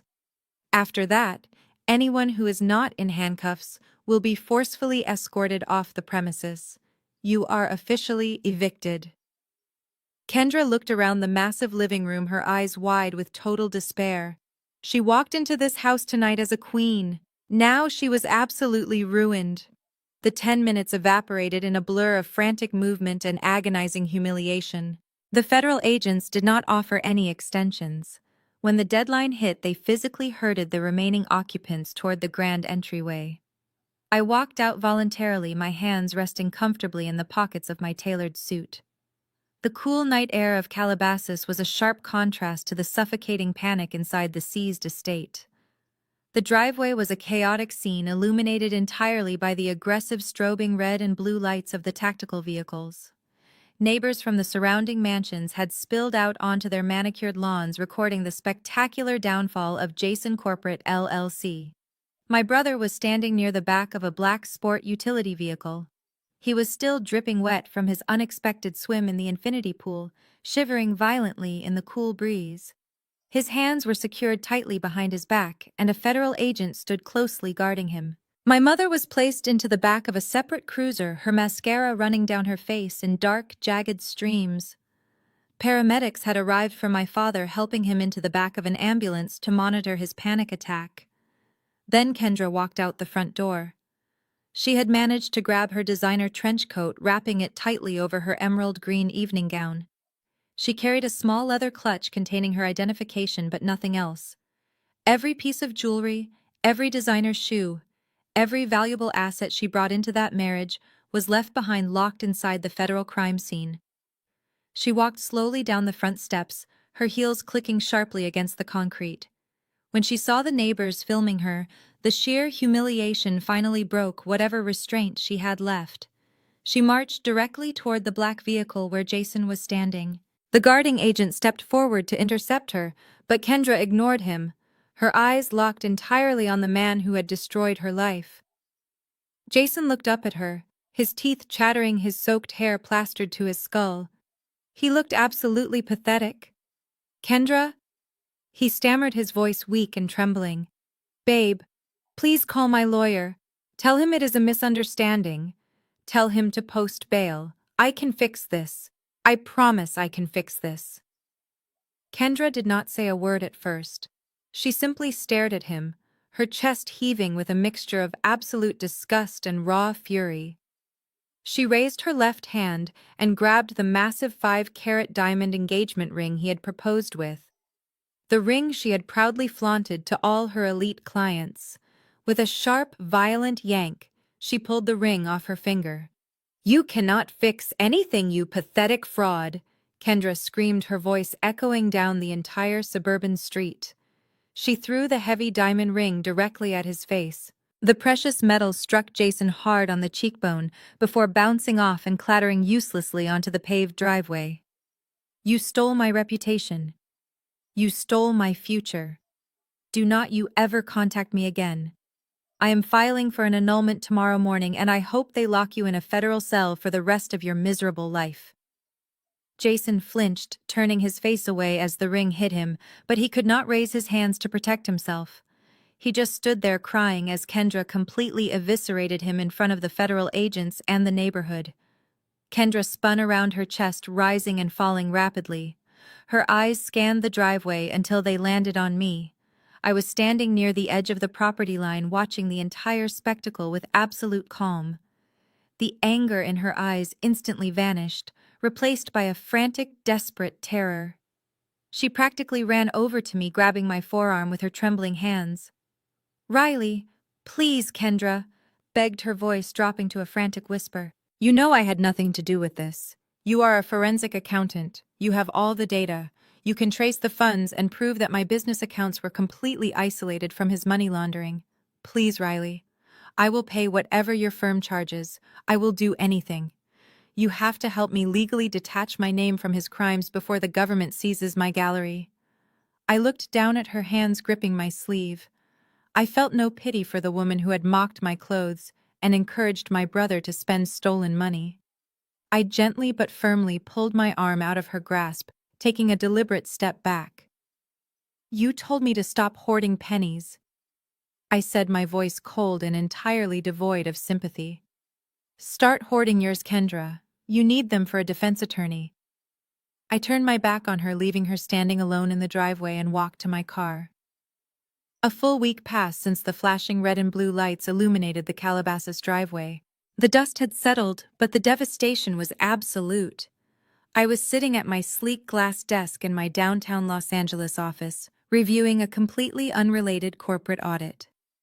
The morning sun streamed through the floor-to-ceiling windows, casting long geometric shadows across the pristine white carpet. My environment was the absolute picture of control and stability. The chaotic noise of my family was completely absent. My lawyer had informed me that Jason and my mother were denied bail due to the sheer magnitude of the stolen federal funds and their clear flight risk. They were currently sitting in federal holding cells, waiting for their arraignment. My office phone began to ring. It was an unfamiliar local number, but my instincts told me exactly who was calling. I let it ring 4 times, allowing the tension to build before I calmly pressed the speaker button. "Hello," I said, my voice perfectly level. Riley, a broken voice, gasped. It was my father. But he did not sound like the arrogant patriarch who had grabbed my arm in the grand foyer a week ago. He sounded incredibly old, fragile, and entirely shattered. He was hyperventilating, his breath hitching as violent sobs racked his chest. "Riley, please do not hang up on me. You have to listen to me. I am begging you." I leaned back in my ergonomic chair. "I am listening, Thomas," I replied deliberately, using his first name to establish the permanent severing of our familial bond. He choked out a wet, pathetic sob. "I just got back from the federal detention center. I had to talk to your mother through a thick pane of reinforced glass. She is wearing a hideous orange jumpsuit, Riley. They are treating her like a common thug. And Jason looks absolutely terrified. The other inmates are harassing him. He is just a boy, Riley. He does not belong in a place like that." "Jason is 30 years old," I corrected smoothly. "He is a grown man who made a conscious decision to steal $250,000 from the United States government. It was a mistake," Thomas wailed, his voice cracking with desperation. "It was a stupid mistake to impress that awful woman he married. But they are your family, Riley. They are your own flesh and blood. You have proved your point. You won. Now please, you have to call those federal agents and tell them to drop the charges. Tell them it was a big misunderstanding. Tell them you authorized the transfer and we will pay the government back over time." The sheer level of delusion required to formulate that request was staggering. My father actually believed that a massive federal criminal indictment was a simple family dispute that could be magically erased with a single phone call. He thought the Federal Bureau of Investigation operated like a neighborhood homeowner association. "I cannot drop the charges," I explained, speaking to him as if I were addressing a slow child. "I am not the plaintiff. The United States Department of Justice is the plaintiff. I am simply the forensic accountant who handed them the undeniable proof of a massive financial crime. The machine is already moving, Thomas. I could not stop it even if I wanted to." "You are not even trying," he screamed suddenly, shifting from pathetic begging to aggressive manipulation. "You always hated Jason. You were always jealous of the attention your mother and I gave him. We provided for you. We gave you a roof over your head and food on the table. We gave you our family name. And this is how you repay us. You are destroying our bloodline, Riley. You are wiping out our legacy because you are a bitter, vindictive spinster." I let him hurl every single toxic insult he had stored in his arsenal. I listened to the frantic gasps of a man realizing his golden child was never going to save him. "If Jason goes to federal prison, our family is completely dead," Thomas sobbed, his anger quickly collapsing back into absolute despair. "I will lose everything. The legal fees are already draining my retirement accounts. I am going to have to sell my house. You are ruining my life, Riley. You are sending your own mother to a concrete cell. How can you sleep at night knowing you did this to your own family?" His words were designed to pierce my conscience and trigger decades of conditioned guilt. But as I sat in my quiet, sunlit office looking out over the sprawling city skyline, I felt absolutely nothing. The emotional manipulation that had controlled me for 33 years was completely powerless. He was crying for a legacy that never actually existed, built entirely on lies, theft, and my silent suffering. Thomas gasped for air, his ragged breathing echoing loudly through the speakerphone. I let the silence stretch across the line, allowing him to sit in the uncomfortable void where my apologies and capitulations used to live. For my entire life, this exact silence was my cue to grovel. It was the moment I was supposed to rush in, absorb his anger, and offer my own resources to fix whatever disaster Jason had created. But today the silence just hung there, cold and heavy. "I am not destroying this family, Thomas. I finally said, my voice dropping to a low, steady cadence. This family destroyed itself the moment you decided my bank accounts were a free pass for your favorite son. You did not provide for me. I provided for myself, despite the constant financial and emotional drain you all placed on my life. You demanded I subsidize a lifestyle you could not afford, and when I finally closed the vault, you resorted to federal theft. He tried to interrupt, his voice pitching upward in panic, but I cut him off sharply. Do not speak, I commanded, the sheer authority in my voice, forcing him into a stunned silence. You are going to listen to me now. You are crying about your legal fees and your retirement accounts? But you never once considered the 10 years in federal prison I would have faced if the Internal Revenue Service thought I was complicit in that wire fraud. You were perfectly willing to let me take the fall if it meant Jason got his mansion and his fake tech empire. You were ready to sacrifice my freedom on the altar of his fragile ego. But he is your brother, Thomas whimpered, the fight completely draining out of him, leaving only a pathetic, broken old man. We are blood. Blood does not forge digital signatures to steal $250,000, I shot back. Blood does not parade a stolen house in front of elite society, while mocking the person who actually earned the money. I leaned forward, resting my elbows on the cool glass surface of my desk. I wanted my next words to brand themselves permanently into his mind. I wanted him to hear them echoing in his empty house for the rest of his miserable life. I did not press charges, Dad, I stated clearly, enunciating every single syllable. The federal government did. You enabled a thief because you loved the golden child more than the truth. You built a fantasy world, and now the bill has finally come due. There was a sharp intake of breath on the other end of the line, a final desperate attempt to formulate an excuse or a plea for mercy. Enjoy the ashes, I said. I reached out and pressed the red button on the console, disconnecting the call. The dial tone purred for a split second before the line went completely dead. I picked up my personal cell phone, navigated to the carrier settings, and manually entered my father's phone number into the blocked contacts list. I added my mother's cell phone number. I added Jason's number. I added the numbers for the Malibu rental property, the country club, and the local bail bondsman. I systematically severed every possible digital and telephonic connection to my former family. There would be no tearful reunions in a sterile prison visitation room. There would be no dramatic reconciliations or toxic forgiveness. The bridge was not just burned, it was completely vaporized. I would gladly comply with any federal subpoenas to testify in court, but outside of the witness stand, I was permanently done. I sat back in my chair, taking a deep, slow breath. For the first time in 33 years, my chest felt incredibly light. The crushing weight of their expectations, their entitlement, and their constant belittling was entirely gone. I looked around my pristine office. I had built this beautiful life with my own hands.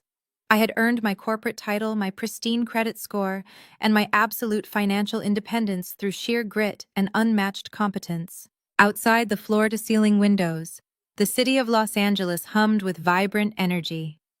Millions of people were going about their daily lives completely unaware of the massive federal implosion that had just occurred in Calabasas. Jason was going to face a ruthless federal judge. Brenda was going to face a jury of her peers. Kendra was going to face the utter ruin of her professional reputation. And Thomas was going to face the rest of his life completely alone, in a house he could no longer afford. They wanted to treat me like a mindless bank. They forgot that banks have ruthless security protocols, and when you try to rob the vault, the heavy steel doors lock you inside. I turned my attention back to the corporate audit glowing brightly on my high-resolution computer monitors. I had a major client meeting in 15 minutes and a multi-million-dollar corporate merger to review. My career was accelerating rapidly. My future was completely unwritten, and for the very first time it belonged entirely to me. I picked up my pen, ready to get back to work. 6 months passed with the rapid efficiency of a perfectly balanced ledger. The federal justice system moves slowly during the investigation phase, but once the indictments are unsealed, it drops like a heavy iron guillotine. I did not attend the sentencing hearings in person. I simply read the official court transcripts forwarded to my secure email by the prosecuting attorneys. Reading the court reporter's sterile typed words provided a much deeper psychological satisfaction than sitting on a hard wooden gallery bench. The absolute destruction of Jason Corporate LLC was swift and entirely unmerciful. Jason stood before a no-nonsense federal judge in a downtown Los Angeles courtroom. His custom-tailored blazers and designer watches were completely gone. He was wearing the standard-issue drab uniform of a federal inmate awaiting transfer, his wrists secured to a waist chain. According to the transcripts, he tried one last desperate time to charm the court. He used his hollow tech buzzwords talking about market disruption and temporary liquidity crises. He actually attempted to convince a federal judge that the stolen funds were just early-stage venture capital. The judge cut him off mid-sentence, noting that stealing $250,000 from the Internal Revenue Service was not a disruptive startup strategy. It was a blatant felony. The gavel fell with a resounding crack that echoed through the empty gallery. Jason was sentenced to a mandatory 60 months in a federal correctional institution, 5 straight years. There is no early parole for white-collar crimes of that magnitude in the federal system.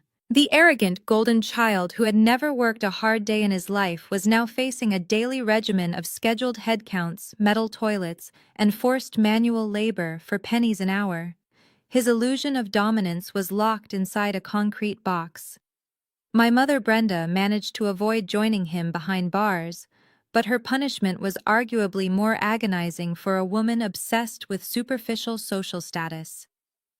Terrified by the looming prospect of a federal prison sentence, she eagerly accepted a brutal plea deal offered by the prosecution. To satisfy the strict terms of her probation and the massive court-ordered restitution, Brenda had to liquidate absolutely everything. She surrendered her retirement pension, her meager savings, and the remaining equity she and my father had in their home. At 60 years old, the woman who used to sneer at my practical wardrobe was forced to enter the minimum wage workforce just to survive. I received a brief update from a former neighbor who spotted her last month. Brenda now works as a cashier at a massive discount retail store in the San Fernando Valley. She wears a stiff blue polyester vest and a cheap plastic name tag. She spends 8 excruciating hours a day standing on hard linoleum floors, scanning discounted groceries, and bagging cheap plastic goods. The ultimate poetic justice is that she frequently has to ring up the exact same wealthy country club women she spent decades trying to impress.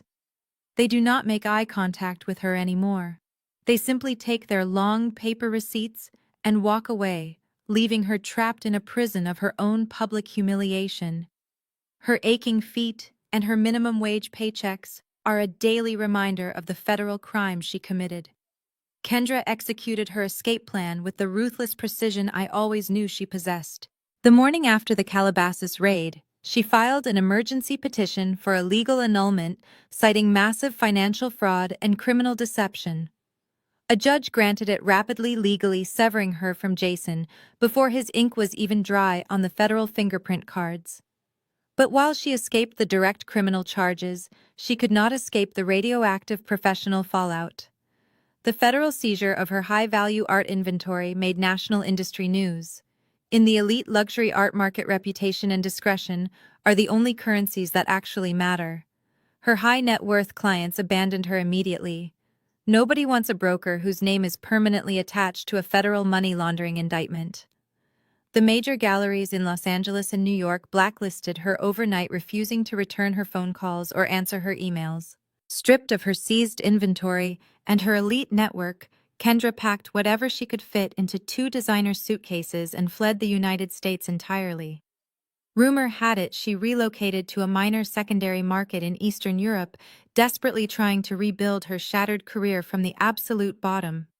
She went from hosting million-dollar champagne parties in Calabasas mansions to authenticating cheap estate sale paintings in total obscurity. As for my father Thomas, he retreated into complete isolation. The exorbitant legal fees bankrupted him, leaving him renting a small, dark apartment far away from the coastal ocean breezes he loved. His grand legacy was entirely reduced to a son behind bars and a wife scanning barcodes. The toxic dynamic that had suffocated me for over 3 decades was finally extinguished. They had gambled everything they had to maintain a pathetic lie, and the house always wins. Exactly 1 year later, I stood at the head of a massive polished mahogany table in the center of a high-rise boardroom. Outside the floor-to-ceiling windows, the biting wind of a brutal Chicago winter whipped off Lake Michigan. But inside my corner office, the climate was perfectly controlled and incredibly warm. The frosted glass double doors at the entrance of the suite bore my name in sleek silver lettering, Riley Corporate Forensics. I was no longer just a senior associate managing enterprise accounts for a faceless firm. I was the founder and chief executive officer of my own highly successful agency. The massive void left by severing my toxic family had created the exact space I needed to build my own empire. Leaving Los Angeles was the best strategic maneuver I ever executed. The West Coast was tainted by the memories of their endless demands and the suffocating pressure of my father's expectations. Chicago offered a pristine landscape. It was a city built on hard work and undeniable reality, a place where substance always mattered more than superficial optics. In the past 12 months, my new firm had secured exclusive contracts with 3 major Fortune 500 companies. We specialized in untangling massive corporate fraud, corporate espionage, and recovering stolen assets. Every time I uncovered a hidden offshore account or exposed a corrupt executive, I felt a profound sense of vindication. I had turned the absolute worst betrayal of my life into a highly lucrative and deeply empowering career. I was respected, feared, and completely untouchable. I walked over to the expansive window and looked down at the bustling city streets below. The tiny cars moved in organized lines, completely unaware of the complex financial ecosystems operating in the glass towers above them. In the world of high finance, we have a term called the sunk cost fallacy. It is the dangerous psychological trap where a person continues to invest heavily in a failing asset simply because they have already committed so much time and money to it. They keep pouring fresh capital into a dying venture, hoping it will magically turn around and become profitable. For 33 years, my family was my absolute worst sunk cost. I kept investing my loyalty, my money, and my sanity into a dynamic that was completely and utterly bankrupt. I kept waiting for a return on my investment. I kept hoping for a single ounce of genuine respect or unconditional love that was never going to come. But toxic people are not just bad investments. They are active black holes. They do not just fail to yield returns, they violently consume everything you build.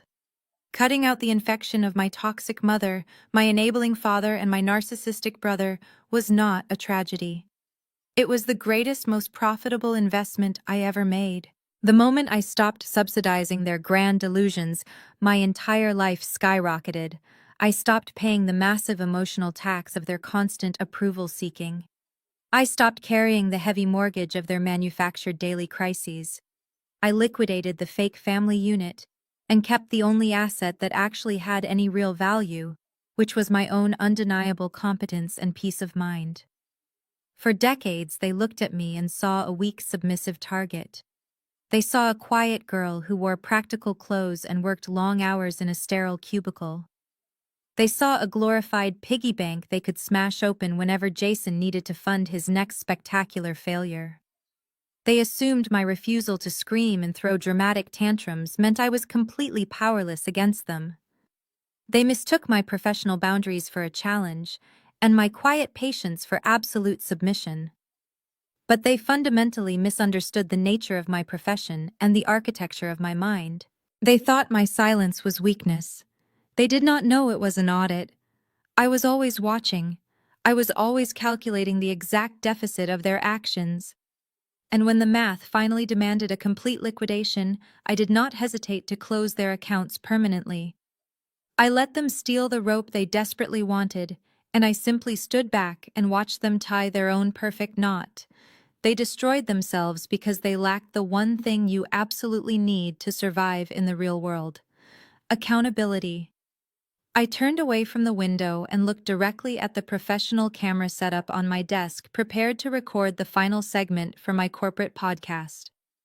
I leaned forward, resting my hands confidently on the pristine leather desk pad. Sometimes the hardest thing you will ever do is watch people you care about walk directly into a fire of their own making. But sometimes it is the absolute only way to save yourself from burning to ashes right along with them. You cannot heal a deep infection by pretending it is a beauty mark. You have to cut it out completely. Have you ever had to walk away and let someone's bad choices destroy them? Tell me your story in the comments. Like and subscribe for more.